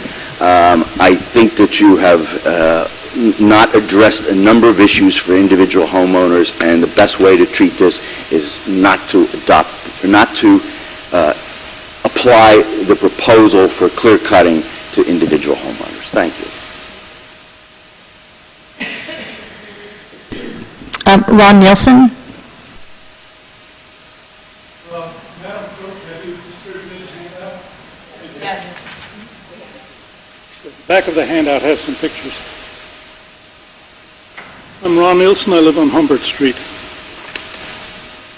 Proposed revised tree removal ordinance ostensibly drafted to discourage developers from clear-cutting lots in order to construct McMansions may have the unintended consequence of causing greater expense and difficulty for existing homeowners. An increase in fees, as now proposed, will not deter developers from cutting down the trees because they have tax write-offs, they have low tree transplanting costs, and the fees can be immediately recovered when the developed property is sold. For an existing homeowner, however, such expenditures are unrecoverable sunk costs. In my case, a property adjacent to my house has 2 spruce trees, each about 70 feet tall, double the height of my home. The upper halves of these trees are exposed above the neighborhood roof lines, and they catch more wind each year as they grow. The lower parts of the trees are exposed to the northwest. During winter storms with their characteristic northwest gales, these trees bend toward my home. As a result, in recent years, the trees have begun to tilt permanently toward my home. I discussed this problem with my neighbors before they recently passed away, but they were unwilling to submit an application to deal with the trees because of the bureaucratic paperwork and fees involved. The proposed changes to the tree removal ordinance will only add to the cost and hassle.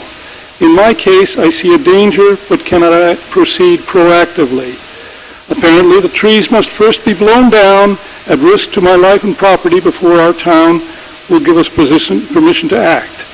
Please revise this proposed ordinance to allow for the prompt, easy, and reasonably priced resolution of cases such as mine. In particular, and in this regard, I agree thoroughly with Mr. Simon. The term imminent danger in section 22-12A is too restrictive. Thank you.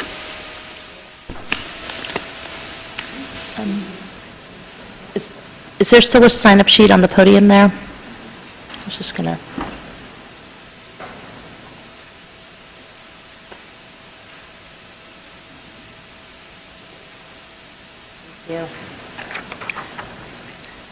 Okay, so we'll go through order on this sign-up sheet, and then we'll open it up to anybody who still wants to speak. So, Grace Senden?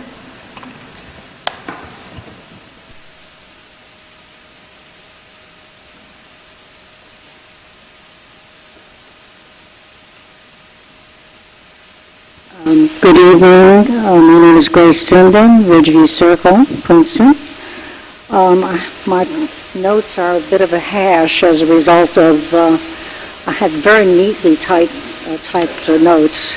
I can barely read them now, but I'll try. First of all, my background is as an environmental researcher at Princeton University, and then as a bureau chief at the New Jersey Department of Environmental Protection.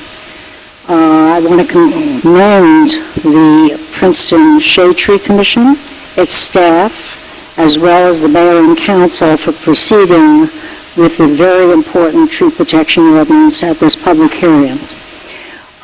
This ordinance has been a year or more in its formation with a lot of input and a lot of good thought that's gone into it. It's particularly critical because we need to lessen flooding, soil erosion. It's an energy conservation factor in both cold and heat, as well as improving air quality. And this is all aside from the aesthetic value of trees.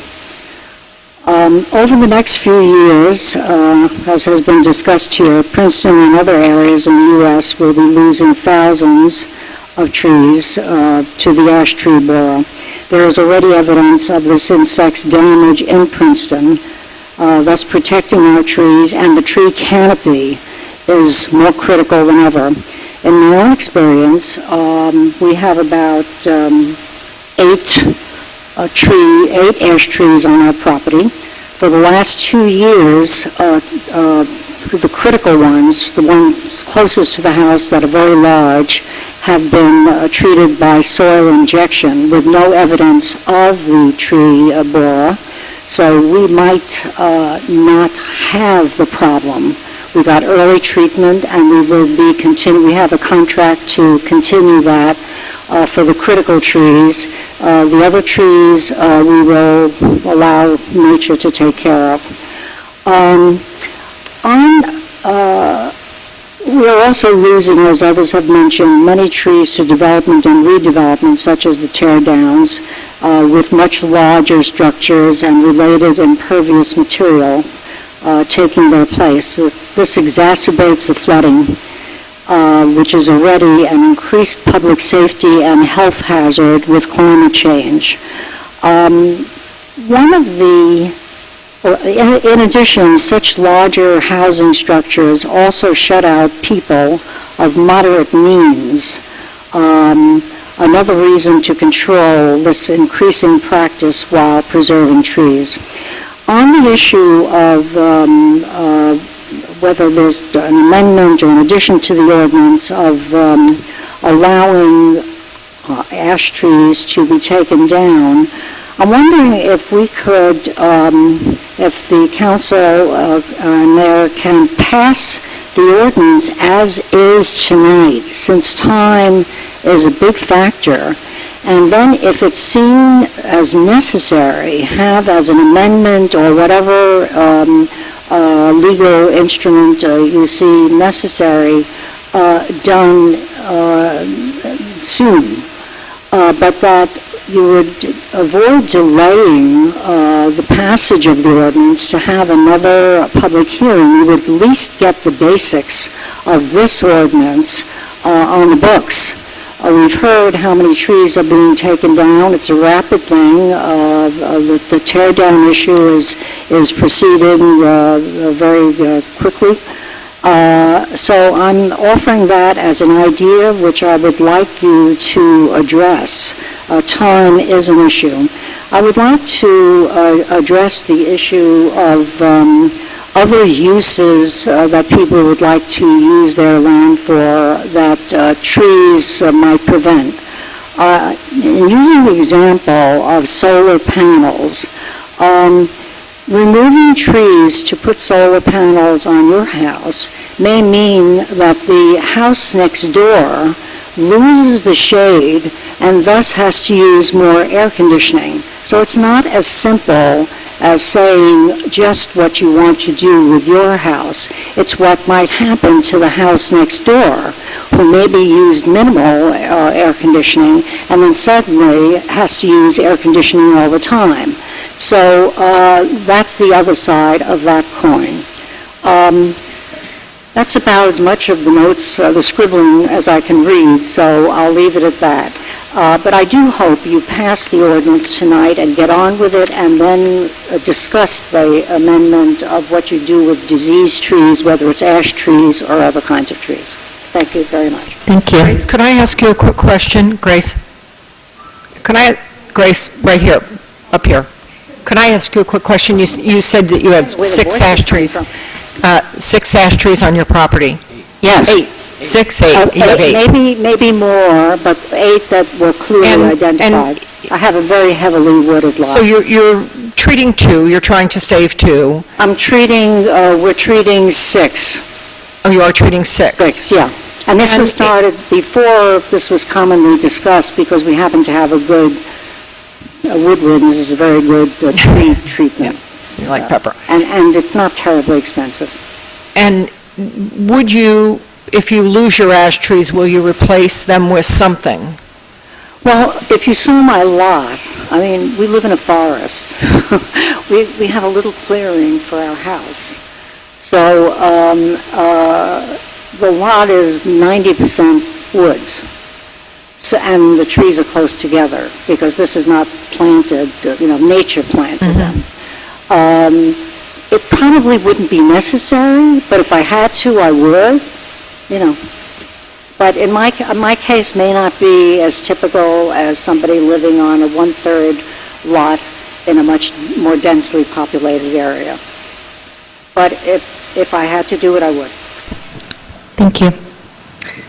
Sam Procaccini?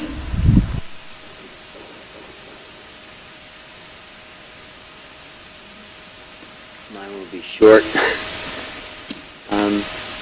I'm Sam Procaccini. I live at 375 Terhune Road, and I object to this new tree ordinance. I'm sorry to interrupt. Can you just speak right into the mic so people can hear you? Can you hear me?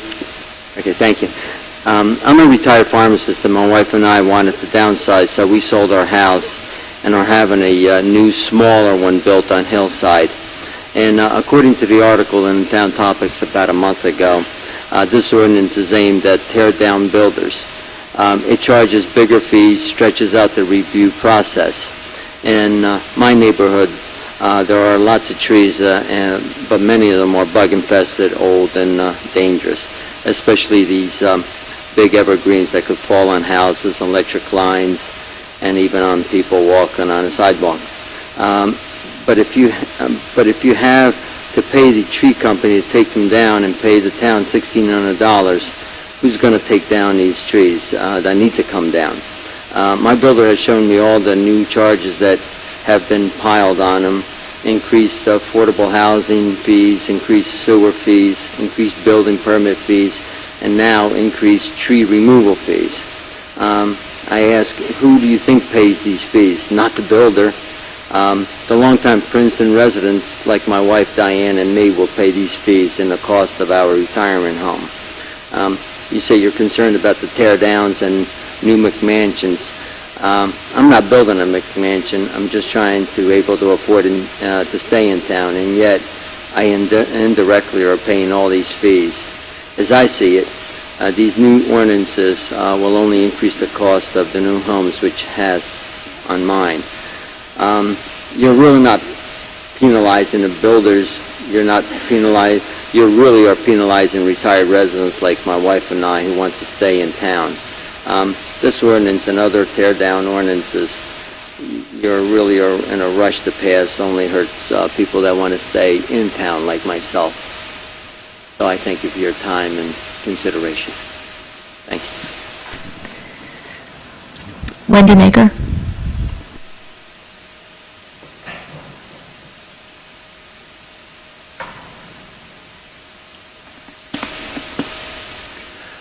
Wendy Mager, 459 Cherry Hill Road.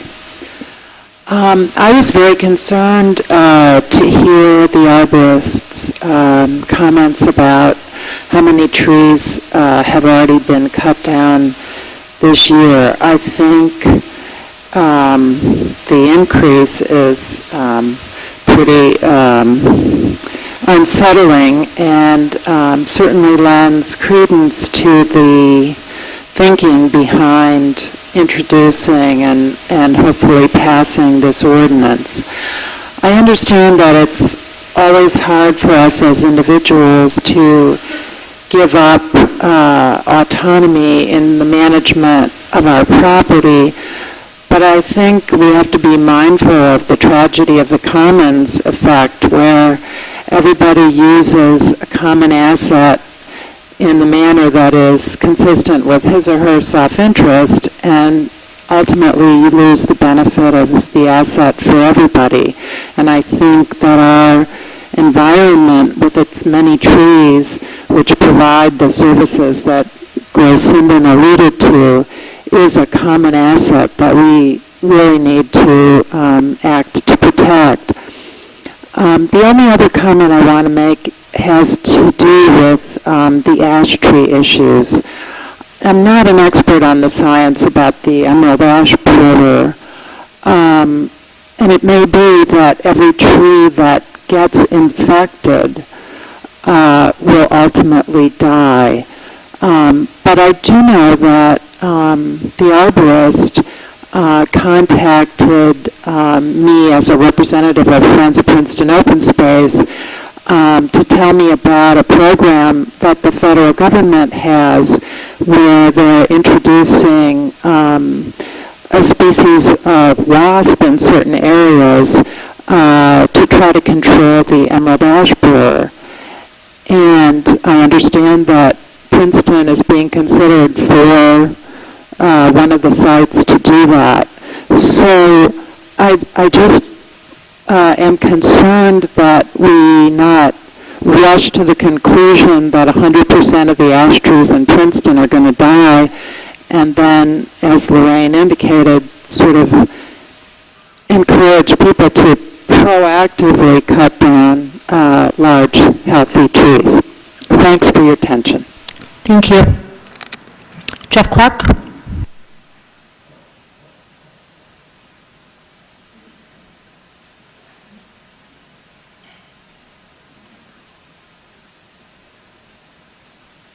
Jeff Clark, 56 Valcourt Drive. Greetings from the Princeton Ridge, where we take care of our trees.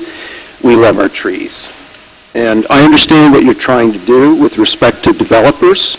The problem is this ordinance affects everyone, especially the average homeowner, as has been pointed out to you before, who will be forced to pay the same increased fees and provide the same replacement plantings as evil developers.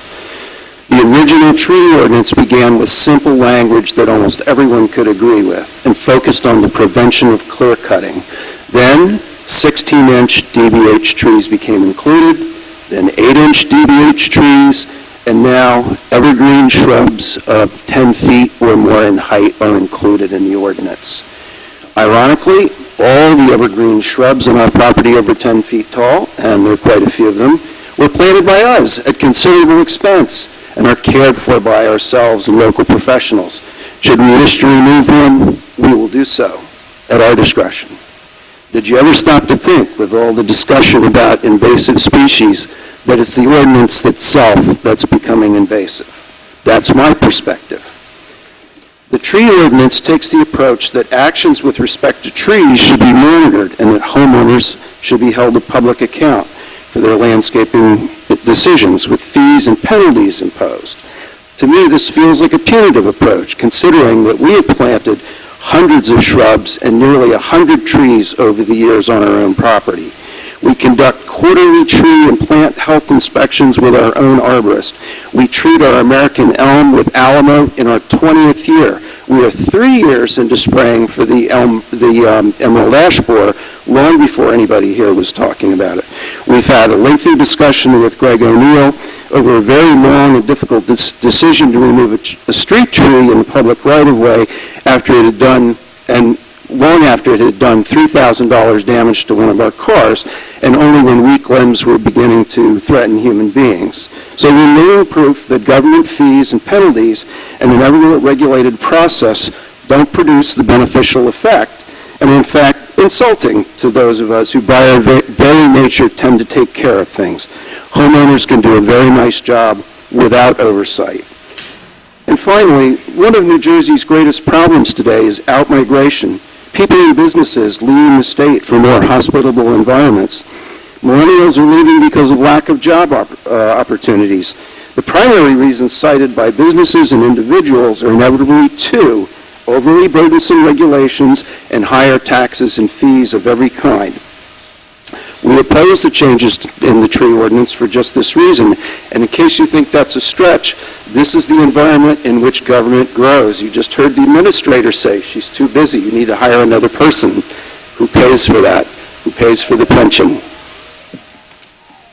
That's what's happening. Okay, thank you. Kip Cherry.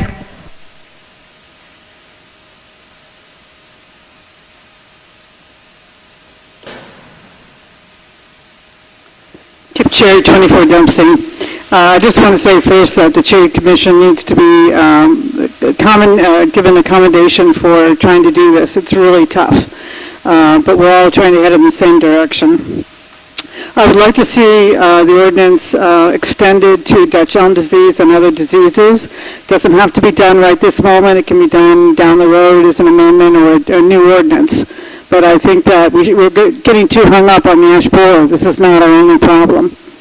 I would like to say also that treating a tree does make a lot of sense. And I'm a little bit concerned about people who are thinking, well, gee, it's going to die in a couple of years. Maybe I should just tear it down now. Our elm tree has been treated for 40 years, and it's still alive. And we've had 40 years of wonderful enjoyment of that tree, and everyone in the neighborhood has as well. So I think that looking at treating diseases is something that really should be seriously considered, and I think that the public is overreacting right now. There is no ash borer in Princeton yet, as I understand it, not a single ash borer.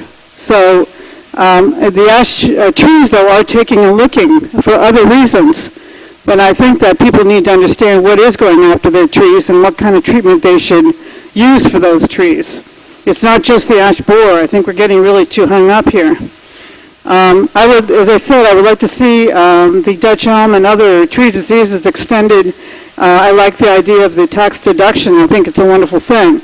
I figure we've spent $3,000 on the elm tree since we took over its husbandry in 2000. Before then, my parents were in charge of that tree. And in fact, they planted 3 trees to replace it, thinking that that the elm tree would die. But it has stuck to it. It has not died because of the treatment of that tree. I'm concerned about fees because we're all on the edge. We already have tax issues, so I am concerned about fees. The trees on our property, none of them were purchased. Every one of them came there by nature. I was a little tree person when I was a little kid. I'm talking about 7 and 8 years old, and I would collect trees from around the yard and replant them. And the huge oak tree we have in the back is one of those trees that I replanted. It looks like it's at least 150 years old. I don't know why it got so big, but it's been very healthy. Finally, regarding developers and also regarding neighbors who mean well, maybe, I would like to see a notice to the surrounding property owners if you're going to take a big tree down. I was really shocked. I looked out of my door one day and found this huge maple coming down by my neighbor. Maybe there was no alternative because he was going to put an extension in his house. So maybe that whole thing would have happened anyway. But he took away a huge maple tree, and I had no say in it, even though it affected my property, my shade, the birds, everything. So thank you very much for struggling with all this. It's not an easy task. Thank you. Thank you. Kip, can I just comment on one thing that you said? The emerald ash borer has been found in Princeton. For 2 consecutive years, we've found emerald ash borers in traps that we've set on our River Road property. And using guidelines from the state, having found them for 2 consecutive years, we're probably in the 3rd or 4th year of the infestation from the emerald ash borer. Have there been any infestations in town, though? I have not heard of a single one.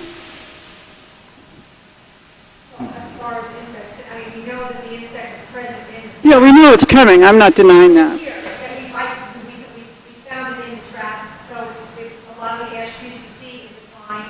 It's a combination of several things, but I think that we have pockets of it already. Okay. I've talked to many of the tree guys in town, and they actually came to my office to find a little sample. You need to use the mic if you're gonna, so people can hear you. Sorry, I apologize.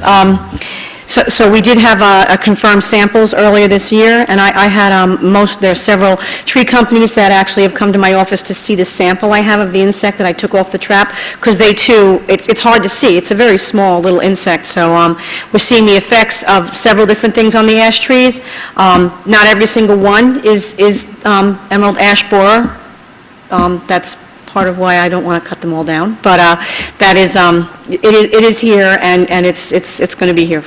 You know, we do have to face it, so that's all. Kip, I also want to let you know that we do have a notice requirement that we put in originally when we combined the two ordinances. The borough had a notice requirement, and now the entire town has a notice requirement. So when you cut down a tree, you're required to notify your neighbors. Yeah, it's an adjacent property, so it's not the whole entire neighborhood. So if your neighbor who cut their tree is actually shared property line on either side of you or to the back, those are the three properties that need to be notified that you're cutting down a tree. We don't ask people to notify the entire neighborhood. This is already a requirement? Yeah. This guy never gave notice. Well, maybe, how long ago was it? Last year. Well, it's hard to enforce, obviously. When they fill out the tree removal application, they're signing that they agree that they have notified the neighbors. So again, that's like the honor system, right? When we talked a little bit about before, the honor system of just cutting down the dead tree, the honor system of them notifying their neighbors. It's a tough one to monitor and be on top of, but they are supposed to notify people. I make a very big point of it when it's a large quantity of trees. If it's one or two smaller removals, generally, I mean, I mention it all the time, and I tell them, by signing, this means you've told people, but for the folks who are taking down a lot more trees, because I'll tell them that if I get the call from your neighbor, and and then I'm going to come out there and stop the job and shut down the work site, no one's going to be happy. So, what you can do is ask people to do it, and they tell you, oh yeah, we did that, and I try to take the high road and believe them, and sometimes they're truthful and sometimes they're not. Well, I do think the major problem is there are the developers. We've been scared to death that the developer behind us is going to suddenly come in and take a whole bunch of trees down before we can do anything, and we've asked, well, what should we do? Call the police? I think there should be real penalties for people who violate the notice, and because it affects everybody's property to have the immediate neighbors taking down trees. And it's not just the shade. I mean, we're talking about a whole habitat here, and birds and everything else. So, thank you. Thank you. So that's the end of the list of people who signed up ahead of time to speak, but I wanted to open it up to anybody else who wanted to speak who didn't get a chance. Yep, come on up. And Steve, you can come on up too.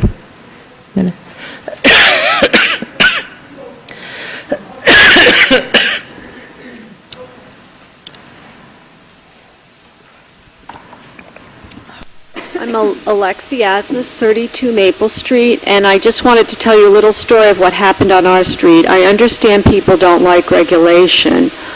I have two very nice neighbors. One is an English gardener who wanted a big tree on the street down so for his front lawn he could do an English garden. And he just hired somebody who took it down. My other neighbor is a feng shui expert and just freaked out and called the police. And it was a terrible situation. So, and the neighbor who took the tree down felt very bad. He didn't know, he didn't understand. So I actually think we do need regulation, and we do need to make it clear to people that taking down a tree affects your neighbors. So that's my point. Thank you. Steve, did you want to speak?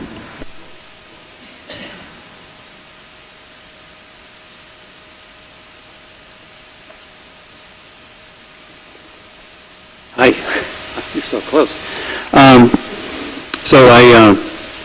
I'm Steve Feltner. Do I get her time too, the leftover time? No? No. 139 North Harrison Street. I I think Mr. Simon and Ms. Butler have expressed concerns that I've expressed, and I'm sure you've seen my emails on this. I would say generally that, I wanted to speak to the parasitic wasp because there's a number of species that are native wasps that are already supposedly, feeding to some extent on the emerald ash borer, and there are woodpeckers that feast on them as well. But and I know they are trying to introduce some additional parasitic wasps, but as far as I know, Lorraine can correct me on this, but as far as I know, it's not anything that really prevents, will actually save ash trees. It'll just slow things down in terms of losing them. So that's as much reading as I've done on that. But I did want to say that I really wish we could have some kind of incentives in this, and they might really match very well with the increased fees.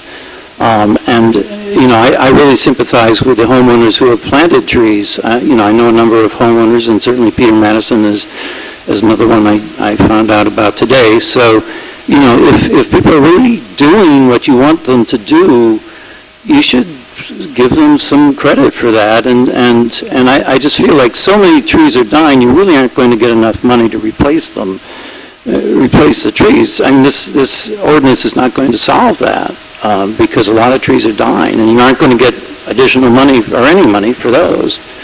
So I think you really need incentives in here, and you need to give people credit, a couple $100 credit or $400 credit, like a half tree or a whole tree for if you plant something and it's in really good shape when you want to remove some other tree, that should be taken into consideration. And you should really, we could have a tree conservancy, some kind of way to encourage people to be planting and really managing their properties well, to integrate solar panels and trees, to some more positive way to do this than to be punishing people who are doing what you want. So that's really all I have to say in addition. Thank you. Thank you. Is there anybody else who'd like to comment? Okay. I'm going to close the public hearing and bring it back to council then. So there are a couple things that we need to figure out.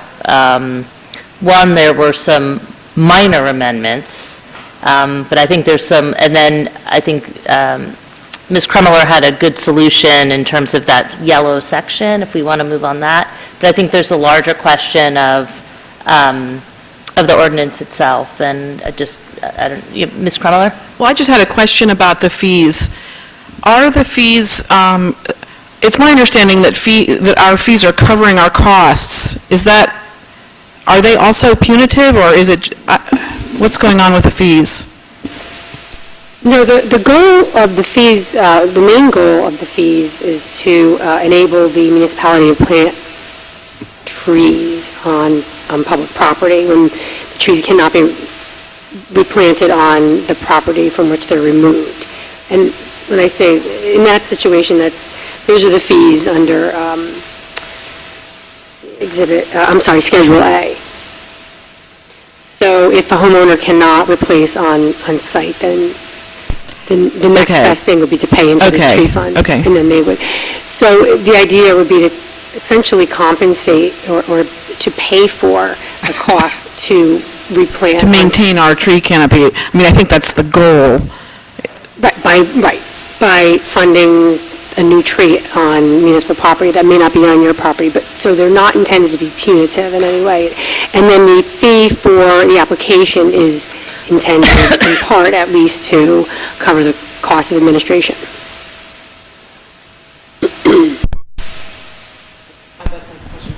Okay. Does anybody else have thoughts? I have a thought. Yeah, Mr. Lerman? Oh, I'm sorry. I have a thought, a light bulb. No, I just want to thank everybody for speaking. We had nine people speak, and I heard a lot of interesting details and facts and and where people were thinking, what people were thinking in regard to this. One thing that I really stuck to me, and maybe it's me, I really enjoyed hearing people that have been doing this before this shade tree, scenario came about here. People that have been taking care of their properties, planting, even treating trees on their own, dating back 3 years, 2 years, and so forth. So I don't want to, get into changing a whole bunch of stuff, but I mean, if we could put a kind of incentive or something to give back to these folks that have been great stewards, I think that would be a wonderful idea. So if that's something that we could try to consider, I mean, I don't know how we would go about doing that, but it just seems that for people that have invested hundreds or we have 23 trees, 100 trees, and so forth, and pay all these thousands of dollars to maintain, it seems like they shouldn't be, we should do something. I just don't know what, but we should do something. Thank you. I too, Lance, am sympathetic to that argument, but my concern is that for people who are concerned about government overreach, are we asking government to keep track of everybody's investment in all of their trees? And there's no way we would have the capacity to do that, it would seem to me. And some of this is what we do as homeowners, and we choose to live here because of these issues, right? When I moved in, I had a tree in the backyard that I think was there when Woodrow Wilson was here, and I love it, and we've spent a lot of money cabling it and pruning it, and that's sort of the responsibilities of homeownership, and it's not fun, and they're coming back, and so I think if we're concerned about the response time and asking a lot, I just don't know how we could take on a whole new regime of what people are, of doing that. I just don't see how that's practical, yeah. Yeah, Mr. Krummeller? Right, I know it's a lot of times, there's the adage, no good deed goes unpunished, and this is, I understand it is really frustrating when you do a good deed and it goes, you feel like you're being punished, but I think it would be overly complicated to do something like that, and this ordinance it's hard to write an ordinance that addresses every situation, and so in some cases, some people who have spent a lot of money are going to have to spend more, but right now I think the balance of preserving the trees is really, and trying to preserve our tree canopy and keep us a tree city, I think is what's the most important thing. I mean, right now, Princeton's known for its trees. I don't think we can underestimate not just the environmental value and the benefits of the shade and the erosion control and wind control and all those other great benefits of trees, but the beauty. I think it really defines the character. I mean, it really defines Princeton. Without the trees, we would not be a beautiful town, and without leafy green neighborhoods, we would have not as pretty neighborhoods. If everyone decided to put solar panels on their roofs, it would denigrate the town, I think.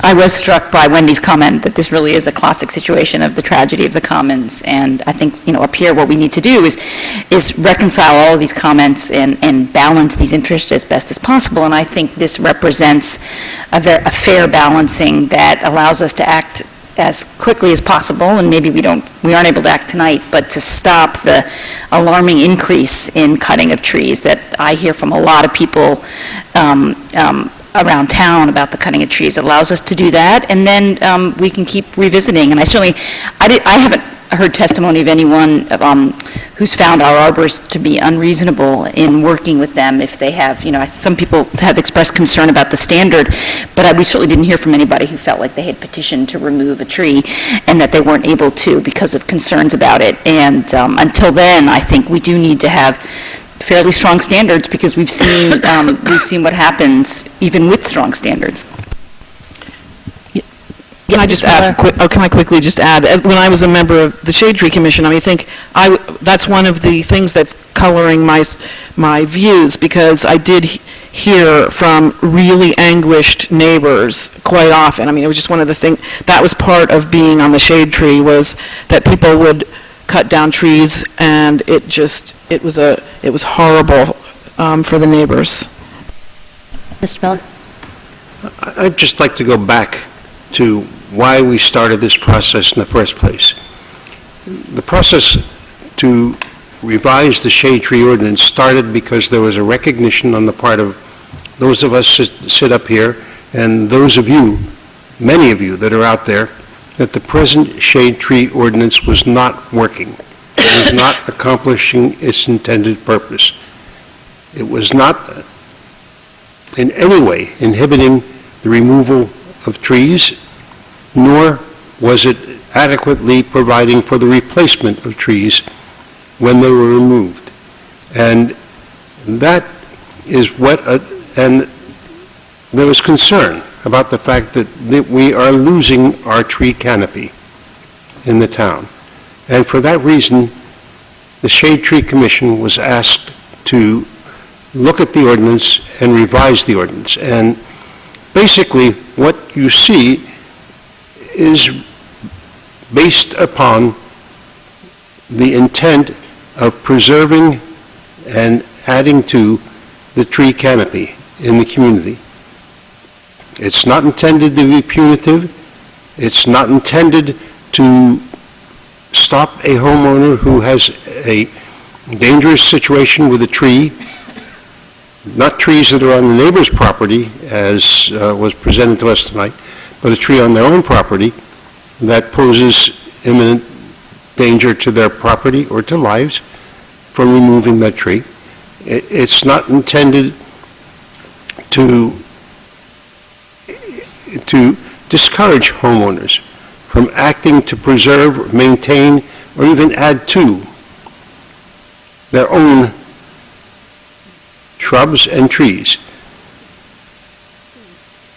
The goal was to get this ordinance in place much earlier this year, and we've been at several iterations of the ordinance, and I'd like to suggest that the time has pretty much passed for council to act on this and get something in place that can act as not a stop against removal of trees when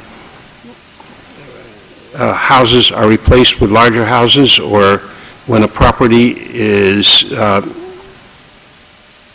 used to build new houses, but can require that care is taken and that the tree canopy is preserved and added to in the process.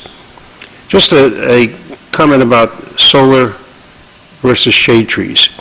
I'm a strong advocate for solar in the right place. I do not believe that there has to be a zero-sum game played between solar and shade trees. That's not the case at all. The ordinance is a shade tree ordinance. It's not a solar array ordinance. It's not intended to cover all possibilities for what a homeowner might want to put on their property. And I think that if there is a concern about the fact that what we're doing in the way of protecting shade trees is inhibiting solar growth in the community, then I think that ought to be brought forward to council as an issue on its own, not in relationship to this proposed ordinance. Just one further comment, and that is at a much earlier meeting, our administrator put the responsibility on the Public Works Committee to come forward to the administration and then the council with a plan to combat the emerald ash borer on trees that are on municipal property. And that still remains to be done, and I think that, when it's done, can help guide homeowners in terms of the approach that they might want to take. Thank you. Okay, thank you. I think we're all in agreement about how we value trees in our community, and which is why we consolidated our first shade tree ordinance some time ago. I think we all agree on the beauty of the trees, the importance of the trees.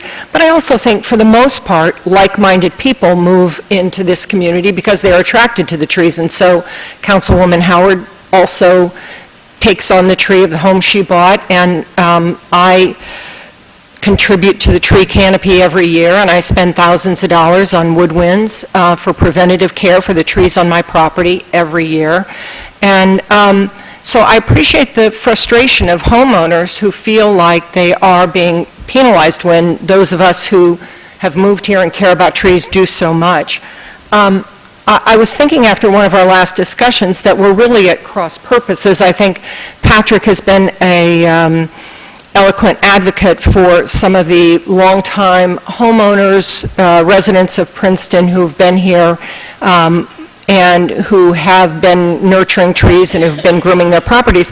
But I think what the Shade Tree Commission is seeing and what Lorraine is seeing as the arborist are the clear cutting. It's part and parcel of the larger problem that we're trying to deal with. So I really feel like we have two categories of issues and two categories of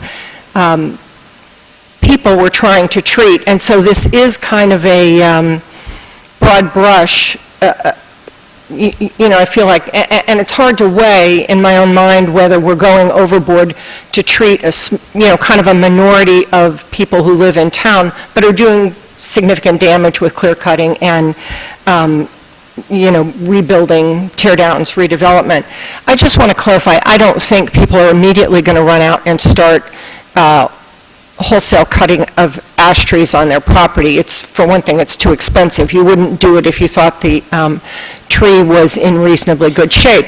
But I'm also not going to judge somebody who feels that if a tree is on life support, regardless of how it looks, there may be many reasons that you might want to go ahead and preemptively take down that tree. If it's emerald ash borer, I was interested in what Wendy had to say about possible treatments, but what we heard when we had the presentation from the Shade Tree Commission, we didn't hear that. What we heard was that it is here and it is 100%, we're going to get it and it's going to devastate all of the trees unless you treat them. But as someone who does a lot of treatment on my yard, I can also understand that somebody would not want to take that on. And I'm not going to be judgmental about that. They are trees, and so if you know it's going to go and it goes and you plant something else that grows up to be beautiful in a few years in its place, that seems like a reasonable alternative. I would like to make a simple, I think I'm going to support Patrick's amendment, though, to address the emerald ash borer, because I do think, I think we should make it an exception as part of this ordinance, and so that's that. All right, so if it's, I guess, the right time, I would like to move that we amend Section 2212 with a Section G as proposed, as described in the alternate language in the memo, as I read previously, which is, and I'm going to skip the species, the Latin, but please include it, all right? Any ash tree due to actual or anticipated infestation by the emerald ash borer. Can you make sure you're reading slowly and into your, so that everybody can understand what you're saying? All right, so in the section on the exceptions, which is 22-12, add a Section G, and I'm proposing this as a separate amendment, not as part of the large amendment proposed by the Shade Tree Commission. The Section G, any ash tree due to actual or anticipated infestation by the emerald ash borer. And I skipped the Latin species specifications, but please include them. They're in the memo. But how is that, how would that be? I'm moving that amendment as except that basically people are allowed to take down ash trees without requiring a permit. That's the proposal. Right, but aren't we proposing essentially that in the other yellow section? The yellow section says the Shade Tree Commission can come back and make a recommendation as to how we're going to deal with it, but it's not dealt with in the ordinance. Right, but they're both plans for doing the same thing. You're just saying you want it right in the ordinance. Right, but I have a concern about that section, as I've already voiced, which is it's basically asserting something which is already true and which sort of implies that it's not. And I have a real concern with that. They already have, Shade Tree Commission already has the ability to propose an amendment to the Shade Tree Ordinance. And so does our arborist, and so does our staff, our public works staff, if they feel we need it. The putting in a resolution or an ordinance, either one, implies that that's not there, and implies that we're more closed as a governing body than we are, and I'm very uncomfortable with that. So I'm uncomfortable with that language, however it's proposed. But coming back to the proposed amendment, would you second that? Second. All right, so that's on the table also. Okay, and I just wanted to clarify too, so my understanding was that Shade Tree Commission was planning to come back with recommendations on ash trees that was not the same as the language that Mr. Simon just read, that they were going to put, is going to be a little more nuanced and maybe require a replacement tree depending on the size and health of the ash tree. But again, they can come back and amend this ordinance. So we could pass the ordinance that says ash trees are exempt, and they can come back and amend it if they have a recommendation. But would this require reintroduction? This amendment is an introduction, and it would have to have a public hearing. Yes, it would be a substantive change. But I'm keeping it separate, so it in fact does not tie up the larger amendment. I'm keeping it separate because I want to be able to vote on it separately. But if it's approved, if the amendment's approved, then we're essentially saying that the public hearing will extend to another meeting. No. Correct. No. Well, No, I'm proposing amending the existing ordinance, and this amendment is the same whether the Shade Tree Commission amendment passes or not. Right? There are currently exceptions A through F. Correct. I'm adding a G. If the amendment passes without the yellow language, it would just go at the end of that section.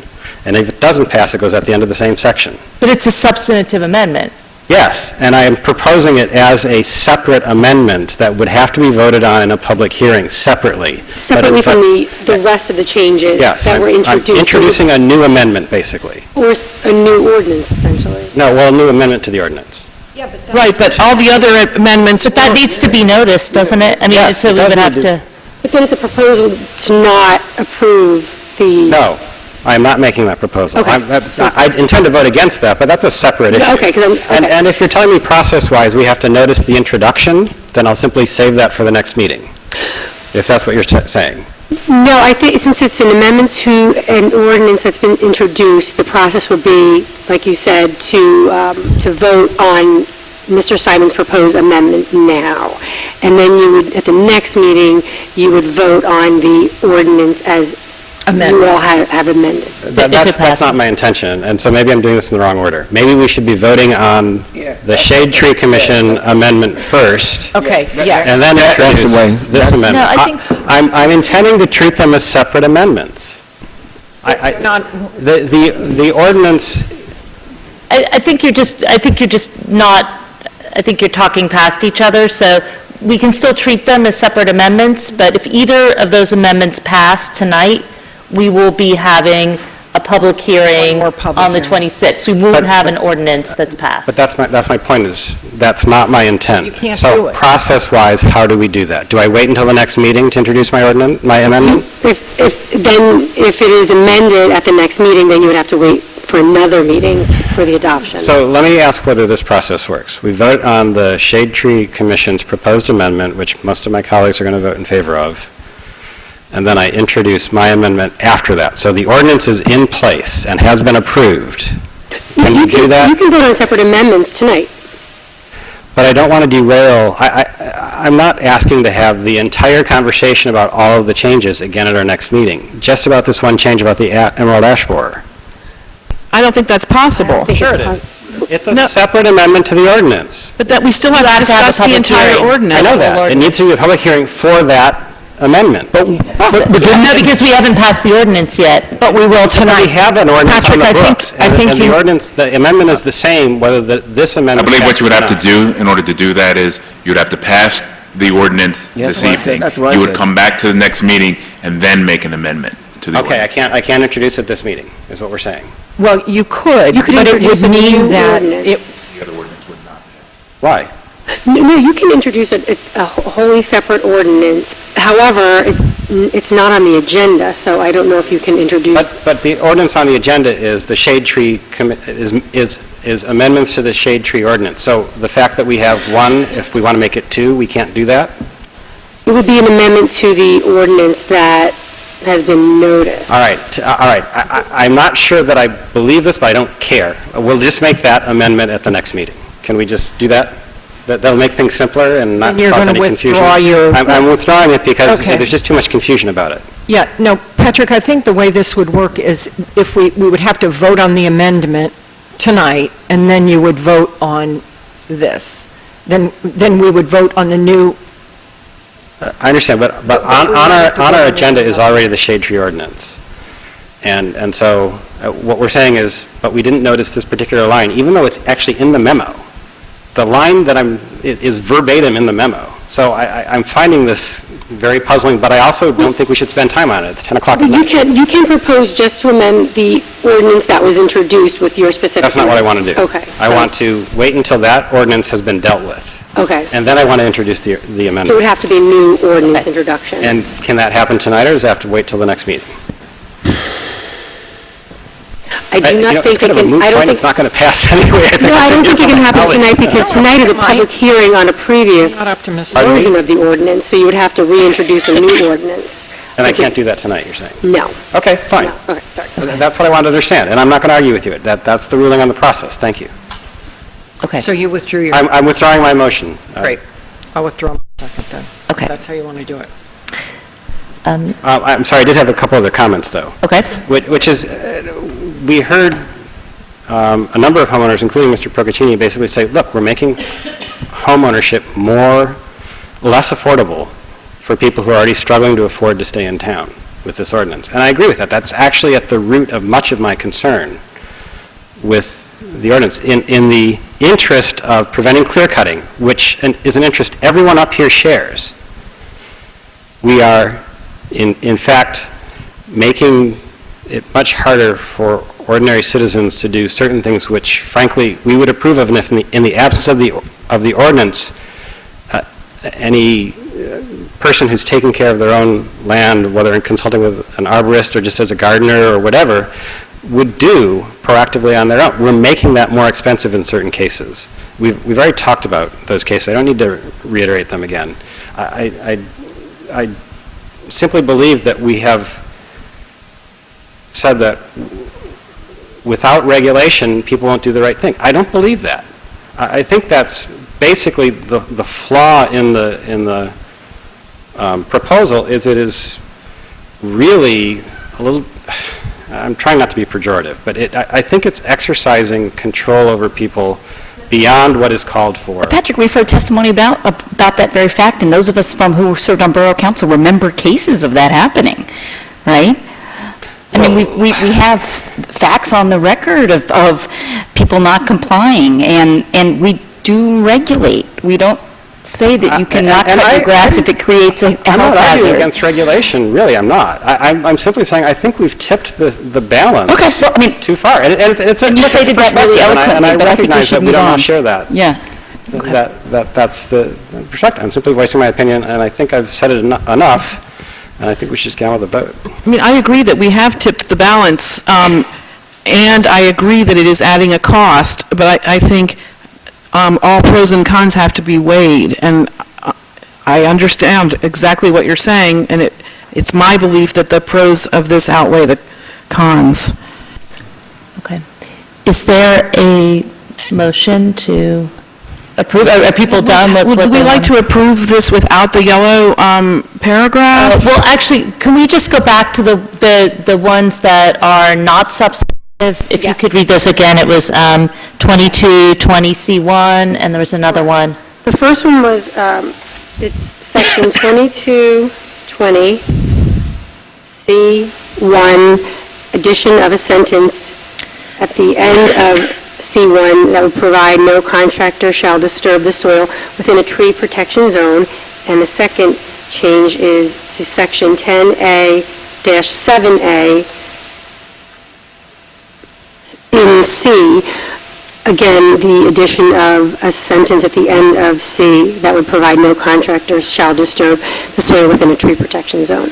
Okay, and then you would recommend that somebody makes a motion to amend the ordinance as introduced. I'm going to move that, and actually, I appreciate that, because when Councilman Miller mentioned that the purpose of this is to address some of the failures in the existing ordinance, that is one of the failures that I've observed firsthand, is we do require a tree plan already for development. However, I've seen developers then ignore the plan that they've filed and dig along the root lines of their trees.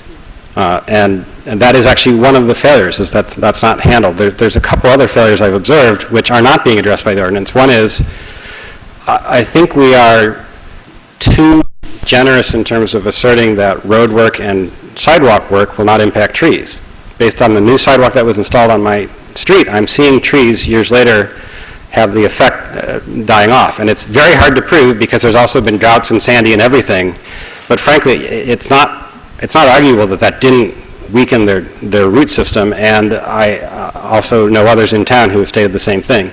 The third failure that I've seen, which I don't see addressed, is the replacement trees. They have to plant the replacement trees, but there's no requirement that those trees actually survive, that they're actually cared for. And one of the things I've seen is developers plant trees and then essentially neglect them.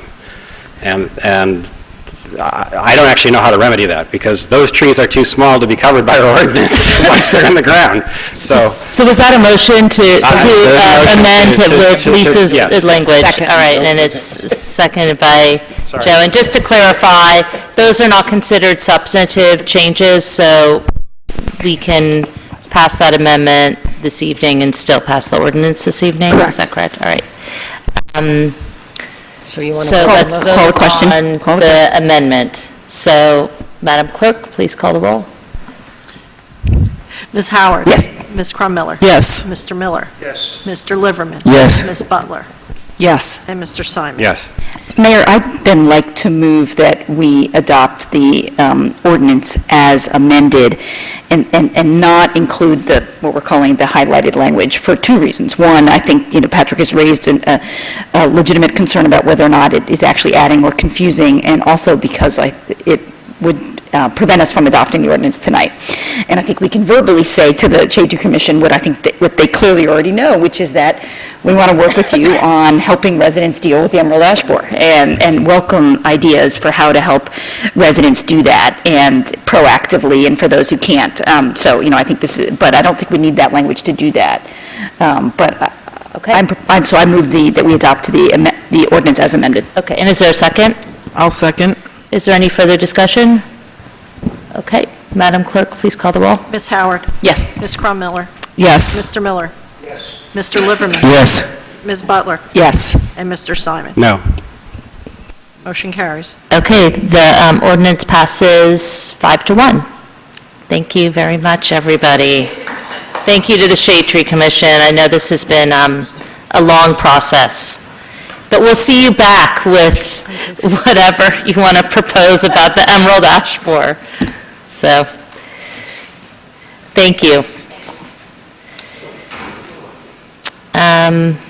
Okay, we have one more public hearing tonight on 2016-35, an ordinance granting renewal of municipal consent to Comcast of Central New Jersey 2 to construct, connect, operate, and maintain a cable television and communication system in the municipality of Princeton, Mercer County, New Jersey. Is there a motion to approve? Second. It's been moved by Mr. Miller and seconded by Ms. Butler. Any comment on this one? Madam Clerk, please call the roll. Ms. Howard? Yes. Ms. Crum-Miller? Yes. Mr. Miller? Yes. Mr. Liverman left. Ms. Butler?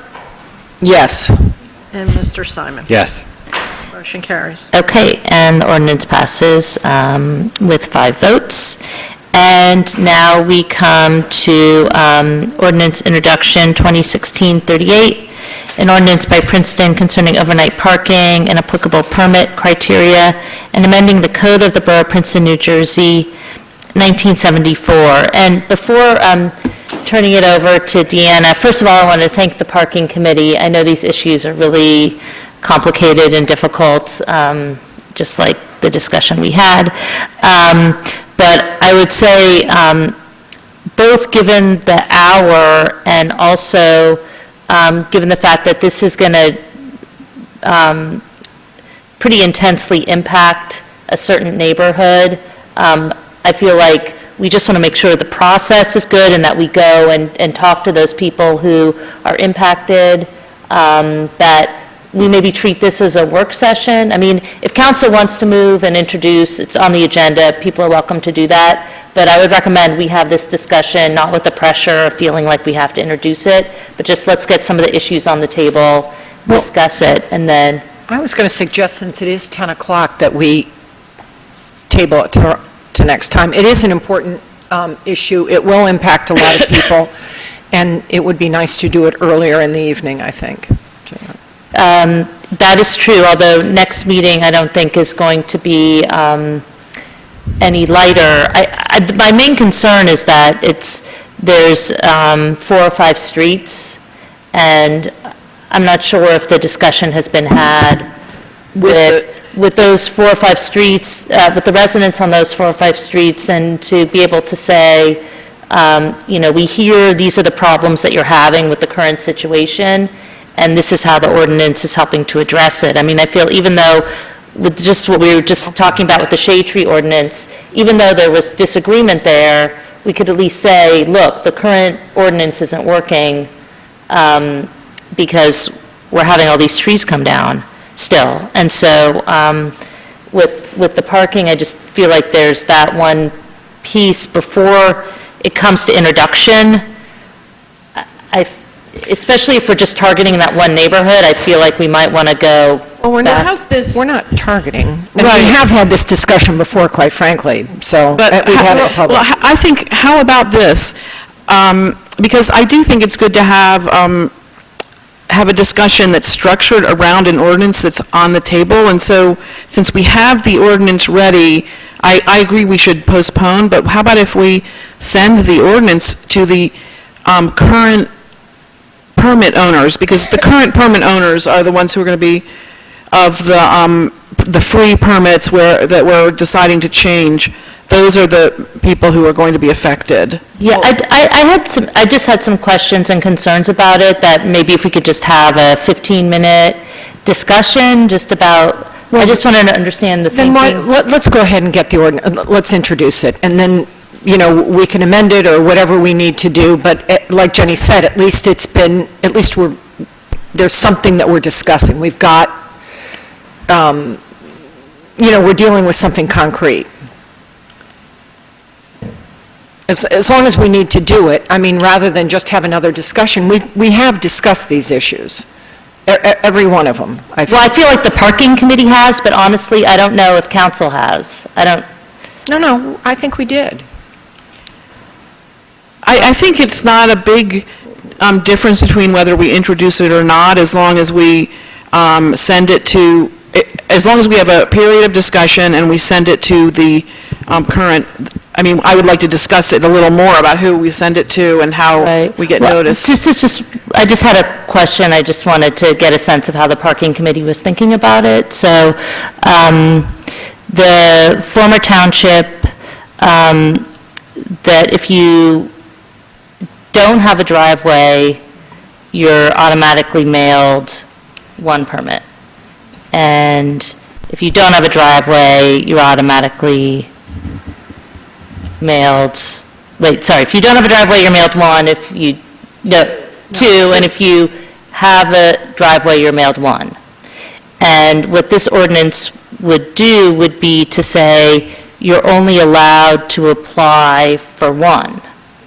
So if you're somebody who doesn't have a driveway and have been automatically mailed 2 free permits for the past how many decades, and, you're a 2, adult household where both people have jobs in different directions, I'm just trying to figure out, how that family is supposed to cope with this, because it's not even that they'd have to pay for 2 permits. It's that they have to get rid of one of their cars, but then how are they supposed No. to get to work? I mean, they can find somewhere else to park it, but why don't, as long as we're having this discussion, why don't we let Deanna just, do you have a presentation? Because I don't really think that the parking committee focused on that one, what you're talking about, and I think that is a concern. I mean, we didn't talk about reducing the number, we talked more about Yes. actually charging. Well, we did, but it's harmonized, and if you looked at Right. the chart, Right. let's let Deanna. Mayor, if I could go for suggest, it. and I think the right way to do this, let's have Deanna kind of go through the issues, that way we can frame the discussion from that point, and then you guys can make the decision on what you want to do from that point on. I think it's a good start for her. Since consolidation, we've been working on harmonizing various pieces of the code from the former borough and the former township. 2 years ago, a parking subcommittee of council was created, and since then, we've been working on different ways to harmonize borough and township overnight parking. The issue that you've been discussing tonight is the permit criteria. The borough only allows for you to apply for a permit if you do not have a driveway, an off-street parking location. And once that is proven by the zoning officer, then you are allowed to purchase a permit for $30 a quarter. The former township residential permit zone was a different type of permit system. It was originally enacted as a result of parking by hospital employees in the Birchley Race John neighborhood, and it was less structured. It allowed the 2 permits per dwelling unit if you did not have parking off-street, and then 1 permit per dwelling unit if you did have parking off-street. The way it's set up is that the clerk's office would automatically mail those permits out in June every year, and they would be good for a year. In addition, with the former township permits, it was not only an overnight permit, it actually was a 24-hour permit. So it allowed you to park from 11 p.m. to 8 a.m., but then it also provided for an exemption from the 2-hour parking time limit during the day. We've wrestled with this in the parking subcommittee, many different meetings. We had a work session most recently with council back in May 2015 about how to harmonize the 2 ordinances and the 2 permit systems. And so the ordinance that we provided to you with this agenda packet seeks to harmonize the overnight permit portion by 2018. That's the way this was structured, is that as of January 1, 2018, at that point, the former township residential permits would no longer be in effect. That portion of the code would go away. The residents on those streets would have to come in, apply for parking permits as currently happens in the former borough, prove that they do not have off-street parking. At that point, if they do not have off-street parking, they would go ahead and pay the quarterly fee to get the permit, and the daytime exemption would go away. I worked closely with Mason, Griffin, and Pearson to structure the harmonization, and in the parking subcommittee, we had talked multiple times about trying to grandfather in property owners so that we would charge the fee for the parking permits, but then keep the number of permits until the property ownership changed.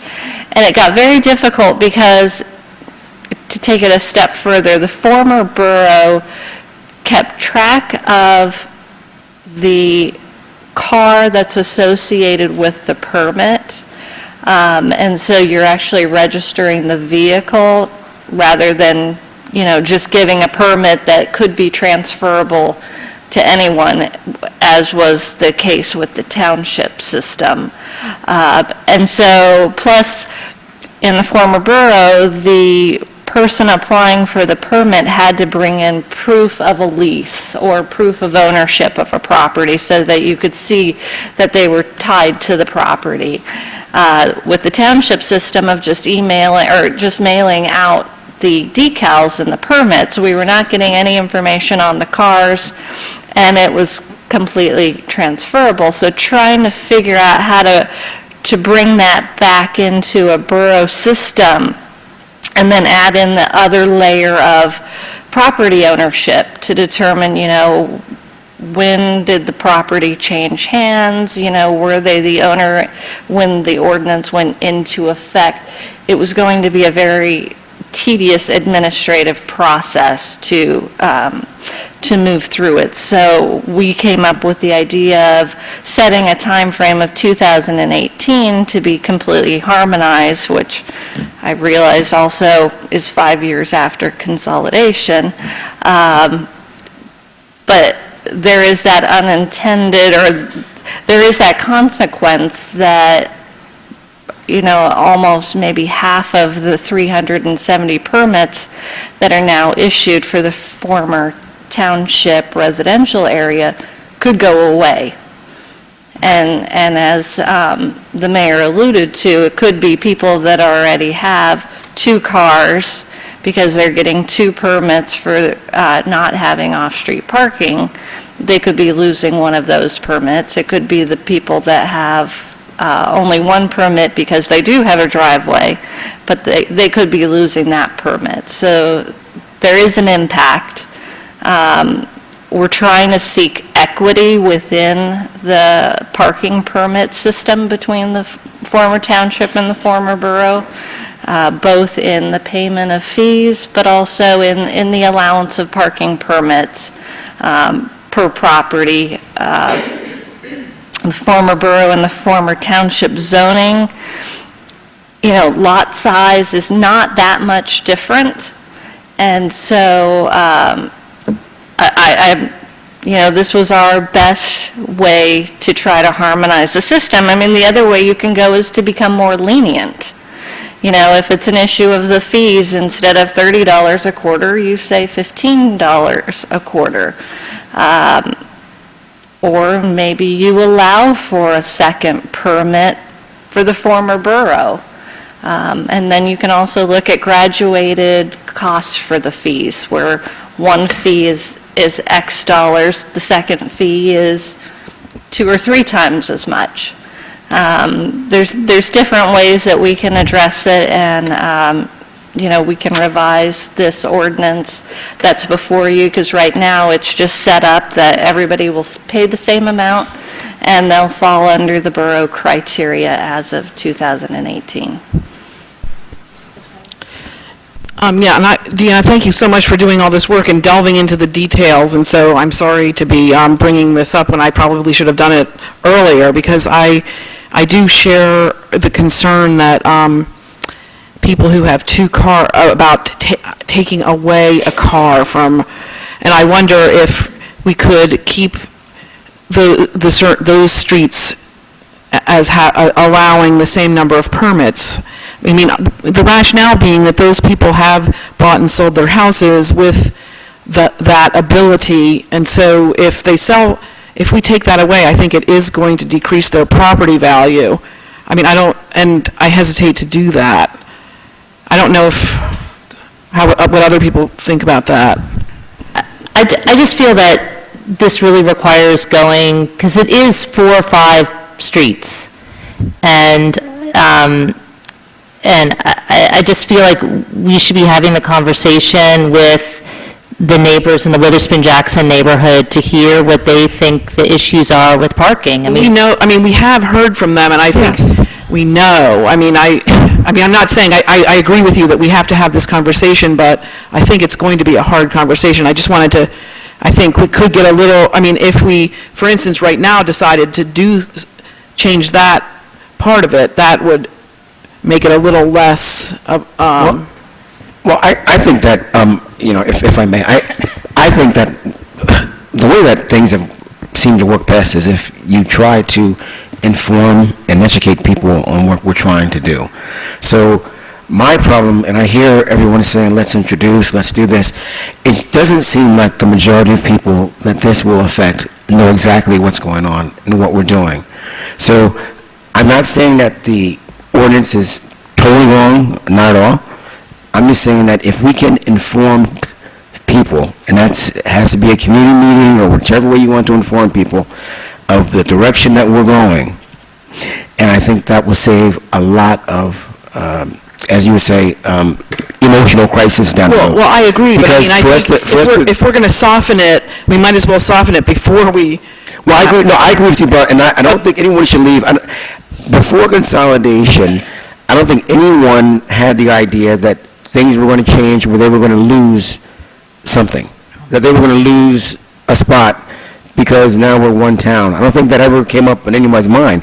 I never thought about it, and I don't think anyone else on Birch Avenue would ever thought about it either. So I don't think that we should be penalizing folks at this point of the game.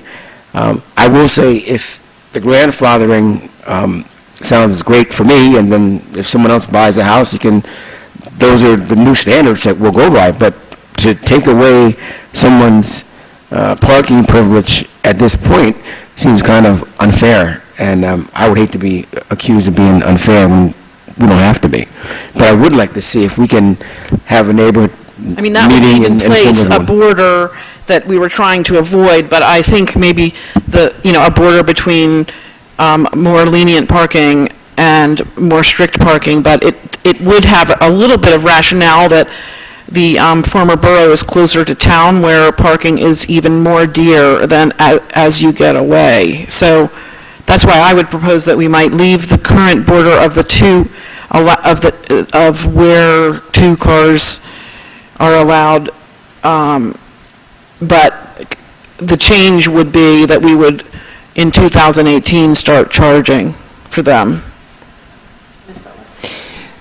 Well, Deanna mentioned that we have discussed this. This is the same circular argument we had a year ago. This is a community meeting, and these meetings are noticed.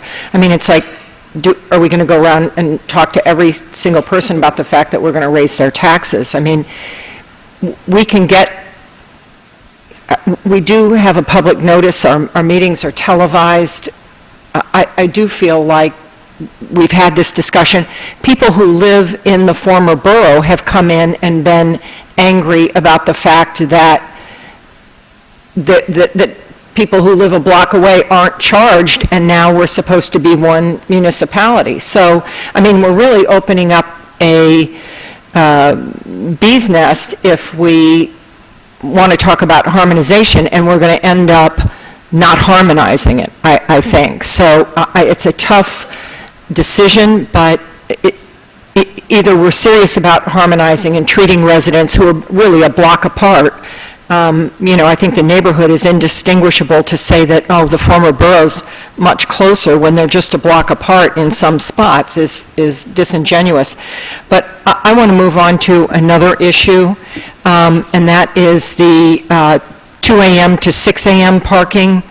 And so there were, I communicated by email with you, and a number of people were copied, but I continued the conversation with Chief Sutter, and so there are a number of people, the bars don't close until 2 o'clock. People who work in the bars and restaurants need time to get to their cars, to close up the bars and restaurants and get to their cars, and so typically they're not getting there until closer to 3 a.m. And in the past, borough cops knew where they parked, and they basically overlooked it. And so I would be, and so there was a 1-hour exemption, I guess, and we're talking about, the recommendation is to remove the 1-hour exemption. But I guess I would be in favor, and I don't think Nick really objected to this, of moving it to 3 a.m. to 6 a.m., the prohibition on overnight parking, because, he said he could still direct people to overlook the parking violations, but I think I'd rather do it by ordinance than do it by, having discretion on the police force. On the portion of Battle Road, Springdale and Olden, we talked about this at length, that that prohibition is 2 a.m. to 10 a.m., or it was in the former township, and we really never could figure out what the 10 a.m. was. That seemed to be a number that was apropos of nothing particularly. And I think I've decided that it's probably to keep people who might walk to town from parking there, and so I think we ought to remove that. I think it ought to be, 2 a.m. to 6 a.m. like it is in other parts of town, or maybe even 2 a.m. to 8 a.m., but as we get into other parking issues, maybe particularly around University Place, and as we start to move our sort of epicenters of business, if we're moving them and we're creating a new arts and transit neighborhood, and we look at concentric circles of parking from that area, perhaps they would want to park over in this Springdale, Battle, and Olden area, and the rest, everybody else has parking on the street, and the 10 a.m. didn't make any sense, and so it would be my recommendation that we put that back to what it is in the other neighborhoods. Did we ever find out the origin of that, why that was the way? No, but I bet it's to prevent workers from parking there. Right, and we also have the other discrepancy in the former borough was there's a 2 a.m. to 8 a.m. for Murray, Princeton Avenue, Markham, and Wilton, pretty much the first block south of Nassau Street, had a provision where you couldn't park between 2 and 8. And my understanding that was to prevent those people that, say, got onto the Coach USA suburban transit lines up to New York from parking in that first block. Yeah, I mean, that's my neighborhood, and people do that after 8, but I think I'm assuming more people would do it before. It's a funny, just, 1 block stretch that you have that exemption, but that makes sense that would have been a historic reason. And you would recommend leaving that? Well, I mean, so my take on all of this, and I'm fine with your comment about moving from 2 to 3 if we think 2 wasn't really 2, and now things have changed and we need to be 3. I mean, my sense on all of this is that this is, if we've learned one thing, it's that people consider parking sacred, right? Dan, have you learned that? And that parking's really important, and it is different, and that, to me, the important issue that I've said before, but I may be in the minority in this sense, is that people rely on the rules as they are when they move in. And this is something that's really core to their family, their existence, their work balance, all of that. And they rely on that, and I don't think it's treating people differently in a bad way if we continue the same rules. Look what we've done on leaf pickup. We've recognized that parts of town are different and had different expectations and different needs, people who live on 1/10 of an acre versus who live on an acre, and we do extra leaf pickups. And I think if we recognize that people in certain areas have built lives around and relied on rules to be the way they are, I don't think it's problematic to continue it. I think it respects that, and I think we could do it in a way. I like the idea of grandfathering, so maybe I would press you, Deanna, on whether that's just not doable, and if it's not, then I would, I guess, weigh in on the favor of maintaining the difference. If it's not possible to eventually move. But the fairest thing, I think, is at least to grandfather in, because people have relied on it, literally have decided we're a two-worker house and we're going to move, we're going to need cars and all of that, and this is a dramatic change. If we won't take away parking from people who have driveways, all of them have long driveways, every single house on the block has a long driveway, and we won't, for public health and safety reasons, take away their parking for a bike lane when every house has a driveway. So the only people impacted would be people who are visiting. How are we going to dramatically affect the livelihood and families of people who've been depending on the rules as they were. Does that mean you're not in favor of charging either? When I think people a we block can away get harmonize- charged? I think we can harmonize the cost. I think that's what Jenny proposed, is harmonize the costs. Well, I had, one suggestion might be to find sort of a middle ground that treats a neighborhood uniformly. So, for example, the Witherspoon-Jackson neighborhood, we've heard that, and I have no reason to doubt, that some people need 2 cars, right? One way to do it would be to, okay, there's actually an option for 2 permits. The first one is X dollars, second one is a higher cost. And we extend it to the entire Witherspoon-Jackson neighborhood so it's fair and it's uniform across the neighborhood. And I don't know if that's 30 and 60, I don't know if that's 15 and 30. We can talk about that or remit that back to the parking committee for suggestions. But I'm very uncomfortable with grandfathering, and I think we should be treating ourselves as one town to the extent possible. I do agree that 2 a.m. is not the right time. I'm not comfortable with, okay, but the police won't enforce it. The ordinance is this, but the police won't enforce it. That leads to all sorts of confusion or worse over time, right? So I'd rather not do that. I don't know whether it's 3 a.m. or 2:30. I don't really care. And I had a couple of other concerns. One is in that same section in the township, we're removing the daytime parking. And I think that if we're not tackling daytime parking with this ordinance, then what we should say is, until we do, those permits permit daytime parking in that section, because we're going to tackle that later. Because I don't think we should be removing it if we're not tackling daytime parking. Well, I think essentially that's what that does with the 2018. But I'd rather actually move it up to 2017, but give that option, where if you're in the section that had daytime parking as part of the permits, you get that until the council tackles daytime parking. Right, but I thought the way the clerk's office works is that it's an annual permit, so... But it would become quarterly. It would just become, the quarterly overnight would permit daytime parking on those streets. That's the suggestion. Right. But that's to try to find some balance in we're working on overnight parking. These two are interconnected, so we've got this sort of messy thing we have to leave in place until we tackle daytime parking. And this is a suggestion on how to do it. And that I don't think there is a need to extend that beyond that unless we believe that's the longer term intent. If so, we should just go ahead and do it. But I think the parking committee needs time to consider that, if I understand correctly. Another question I had, maybe I'm completely misremembering or this has gone away long ago, but I thought there were guest permits also. And I don't see them addressed in the ordinance at all. Is that a different ordinance, or am I misremembering? Are they gone? That's a different section of the ordinance, Okay, and so we're not changing touching that, We're not no. touching that, okay. We've already done that. It's nay on the... Can I just say, the mayor brought up an issue, but in fact, in the Witherspoon-Jackson neighborhood that was in the former borough, we really didn't, to my knowledge, ever hear from people who had 2 cars and were only getting 1 permit. So you're bringing up a hypothetical that I guess, you used to get 2 permits, but there was no accounting. You don't know really who was using them. And so maybe it's a problem and maybe it isn't a problem and maybe it's a small problem. We don't know. We don't really have any idea whether it's a problem or what the magnitude might be.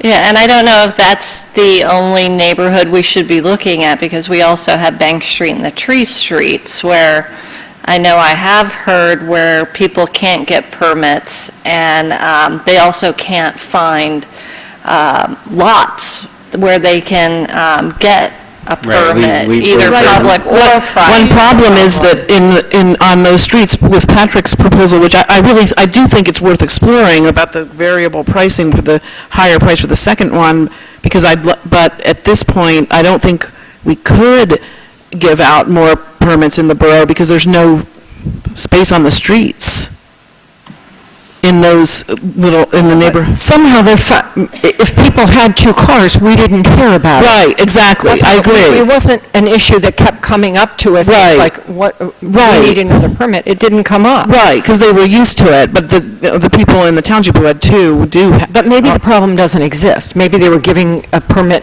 to their friend. They didn't keep track of it in the same way. Well, I'll just tell you, I probably know about 30 houses on Rich Avenue and about maybe 20, maybe not 20, but maybe 15 that have 2 permits and 2 people driving. These are married Oh. couples, these Okay, are well, these are maybe mother it and is. father, these are, different. Right. So- I guess I have the question that Ms. Carmel brought up, I guess I have a question about, which is, are we tracking that the number of permits is actually fits with the available spaces on a street? In other words, could we possibly sell 25 permits for a street that can only hold 20? No, we don't. We track that. What happens if I haven't gotten to the office before everybody else did? You're on the wait list You're on the wait list. until Okay. somebody releases their permit. So, for example, like Bank Street, there's been people on the wait list for 4 years or more. I see, so that's how that works, and they're only getting 1 permit per dwelling to begin with, If you do not have a driveway, correct. if you don't have a driveway. Yeah, so, I've heard from people who, they can't live there. Yeah, no, we've definitely received emails from somebody I Yeah. know, actually. Yeah. Unless they choose to not have a But that car. actually creates a problem with the second permit proposal, because we may end up with scenarios where somebody's on the ball and gets 2 permits for their household, while somebody else can't even get 1. Right. And I think that there needs to be some kind of mechanism where the wait list is no longer than a quarter if there's a 2-car family and you're a 1-car, something like that. There's a provision proposed in the amended ordinance, in the ordinance for introduction that provides, and this is on page 10 of the ordinance itself, and I guess 135 of the packet, that provides that the mayor and council may also grant an exception to this requirement. And when it says this requirement, means the 1 permit per dwelling unit. So the mayor and council may grant an exception to this requirement when the factual circumstances support permitting a resident to park on an adjacent street to the street on which the resident lives, and when necessary to further the intent of the subsection. So the intent of that was in the case where it just doesn't, it was explained to me that where maybe it may not make sense for someone to, when they may not be able to park on their street, but they can park on the adjacent street. So this could allow the permits to be issued for adjacent streets for people who are unable to get the permits right now. If I'm Right. Currently, I only know of one situation. It's a corner lot at Jefferson and Hawthorne. Their address is Jefferson, but their permit's for Hawthorne. But it opens up an interesting discussion of, like, 4 Street. Right. Right now, there's only 7 spaces on the street, I think, that you can get permits for. Well, say there's 13 properties that don't have driveways. Do you open it up and allow them to overnight park on Chamber Street? It goes against that whole idea of reducing dependency on vehicles and parking, but... And not providing incentives for more, which taking away a disincentive is the same as providing an incentive. And so we don't want to provide an incentive for vehicle ownership. We want to, I don't think anybody does. No, but I think we also have to be realistic, too, about,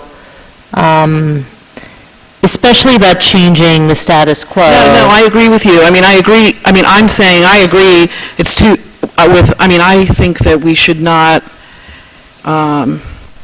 take away parking that someone already has, but I don't think we should give new parking. That's what I'm saying. Can I go back to my 1998 taxes when I first moved in?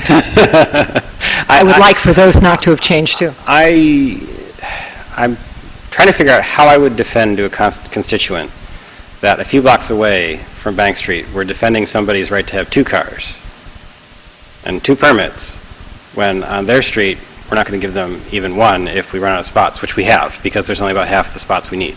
Because that's how it was when they bought their house. It was just like, you buy a house with 2 We're one town now, and we do permit in other places in town, technically under the ordinance, parking on neighboring streets.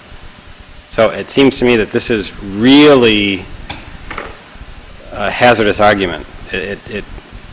I'm struggling with, But some places have the- rationale. There might have been a plan that says, look, this is not a streetwise section, a car-friendly section of town. Some places have enough parking, though, and some don't. I mean, Bank Street doesn't have enough, I mean, the former borough, like I said, I don't think it has enough parking to add the new standard. And so I think it's okay to have different standards, but I do think we have to be sensitive about what people, the parking that they had when they bought their house. I don't think it's so bad to not give new parking. It doesn't sound like we're going to introduce I this saw you ordinance packing your tonight. bag, so I was going to I've been up recommend that since we went. 4:30 in the morning, and it doesn't seem like we're really we're not going to introduce this, right? Am I getting that sense? Does anybody want to introduce this? No, I think that it was good to put some issues out there so that the rest of us who haven't been on the parking committee can start to grapple with some of the issues. I'm not quite sure what the next steps should be, though. I do feel that, especially because it's, maybe we have to take a step back and figure out exactly what's being proposed before we go out into the neighborhoods, but certainly if there's going to be something that's life-changing, I feel like people should know before the ordinance is introduced, so maybe we just scale back on that piece of it. So we talked about several different changes to what's in the ordinance that's scheduled for introduction. So should we just talk about those and see which ones have good agreement? So for example, the change from 2 a.m. to 3 a.m. I think that was fine with everybody. that's fine. I agree with that. What about the second permit costs more than the first? What about the idea of the second permit costs more than the first? In conjunction with changing the boroughs to allow two? Whether we do that or not. I mean, those can be two different questions in the. You know what, I think people in the former borough are reasonably happy. I just wouldn't, and we want to discourage the parking and cars and whatnot, I wouldn't open it up. I would support, I guess, but if we're talking about, I guess I would support a second higher fee for a second car to discourage. Well, if we're not going to make it uniform throughout the neighborhood, we don't even have to do that. If we're only going to make it in the part of the neighborhood that currently has two. I'm concerned about that because it feels to me like it's a pretty arbitrary line. I think that it is, I agree it's an arbitrary line, but that's, the fact that it's an arbitrary line is an arbitrary reason not to do it, in my view, because there are arbitrary lines all over, there's an arbitrary line between Princeton and Lawrence. Sure. I just think sometimes you have to draw a line, and I do think that the line is those people had it, and and when people say, why does this happen? It's just, that's how it was, and it didn't seem fair to change it, and it didn't seem good for the environment and for policy to expand the other way. Deanna, would it be possible to get a head count on how many people we're talking about on these streets? Yes, I can do that. There's, in the memo, I indicated there's 370 permits that were sent out this year in the former township. But we don't know whether people are actually using them. You just send them out. Correct. Can the police do a survey at night and just see how many empty spaces there are? I mean, is it, between whatever those hours are, between 2 or 3 and 6, there's going to be some streets where it's filled to capacity, but on the streets that we're talking about, what sort of flexibility is there? So could you do something where I don't know, I guess maybe we don't want to make it more lenient, but... Are you talking former township streets or former borough streets? Because the borough streets, I mean, we know those, if they have a permit, they are supposed to be on their street. Yeah. So it would be more the township to see how many cars are actually being parked on the street. Yeah, I actually don't know what that would really tell us. I mean, if we change Mayor? this to... Yeah. I just have two questions, maybe that may be helpful. One is there a general agreement that we're willing to do no harm in the ordinance, come up with something that would allow for things to stay the same? Is there kind of a general agreement on that issue? Except for the pay, I mean, in my view, except for the I don't think payment. there's general agreement. There may be a majority vote, I don't know. I would prefer to have the neighborhood. I'm just trying to get principles and not, so that we can then try to. I'm not sure there's agreement for that. Well, no, Seems and to be a number of people who are willing to look at something that would say, somehow we're going to come up with something that gives us no harm to those people, the existing residents, and the way the permit system works now. But not without a fee. So there's the fee portion of it, and there's the number of permits. Well, so do we all agree that we're okay with starting in 2018, charging a fee? It's $30 a month per permit.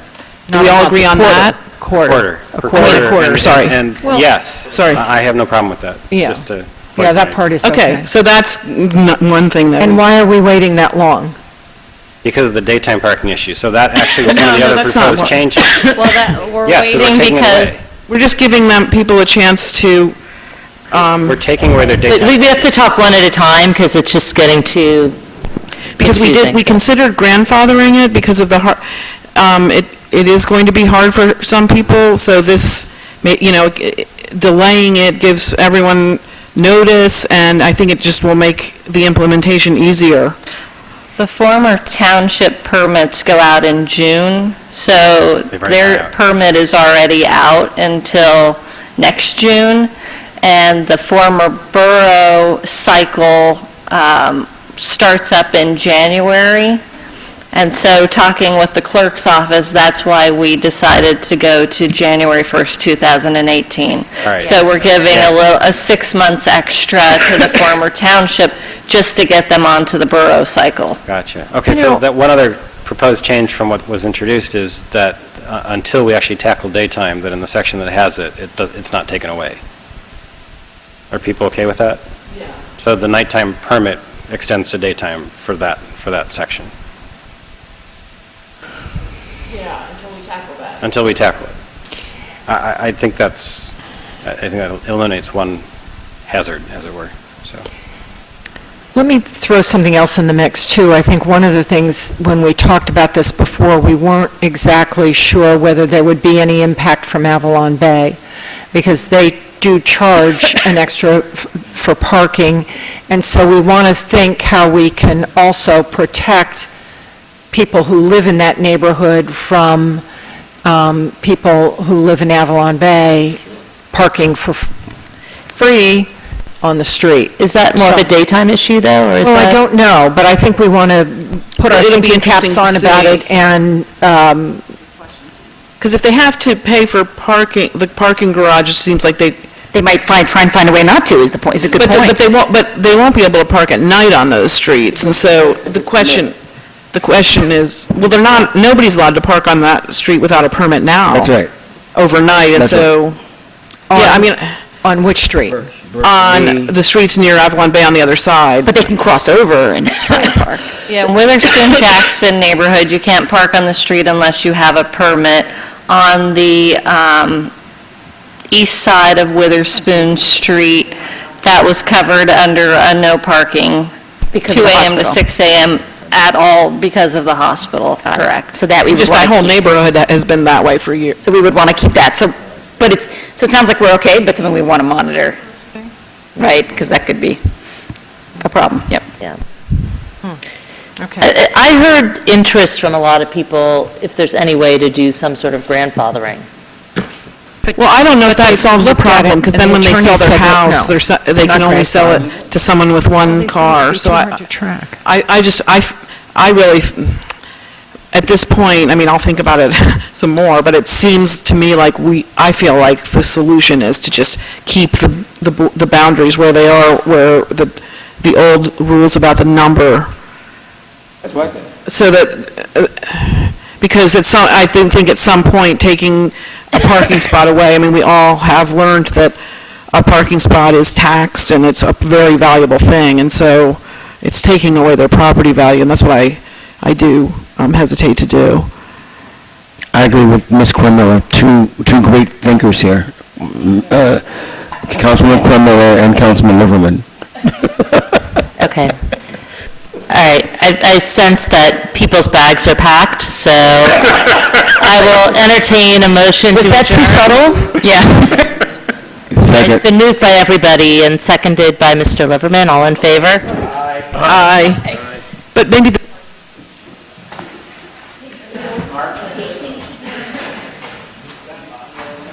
Yes.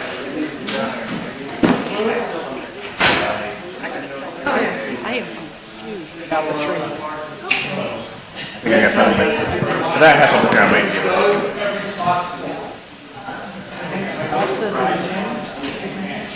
Okay.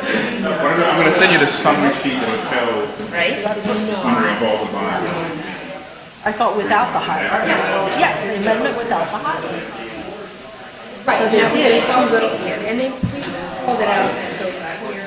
Says I gotta know what's gonna happen.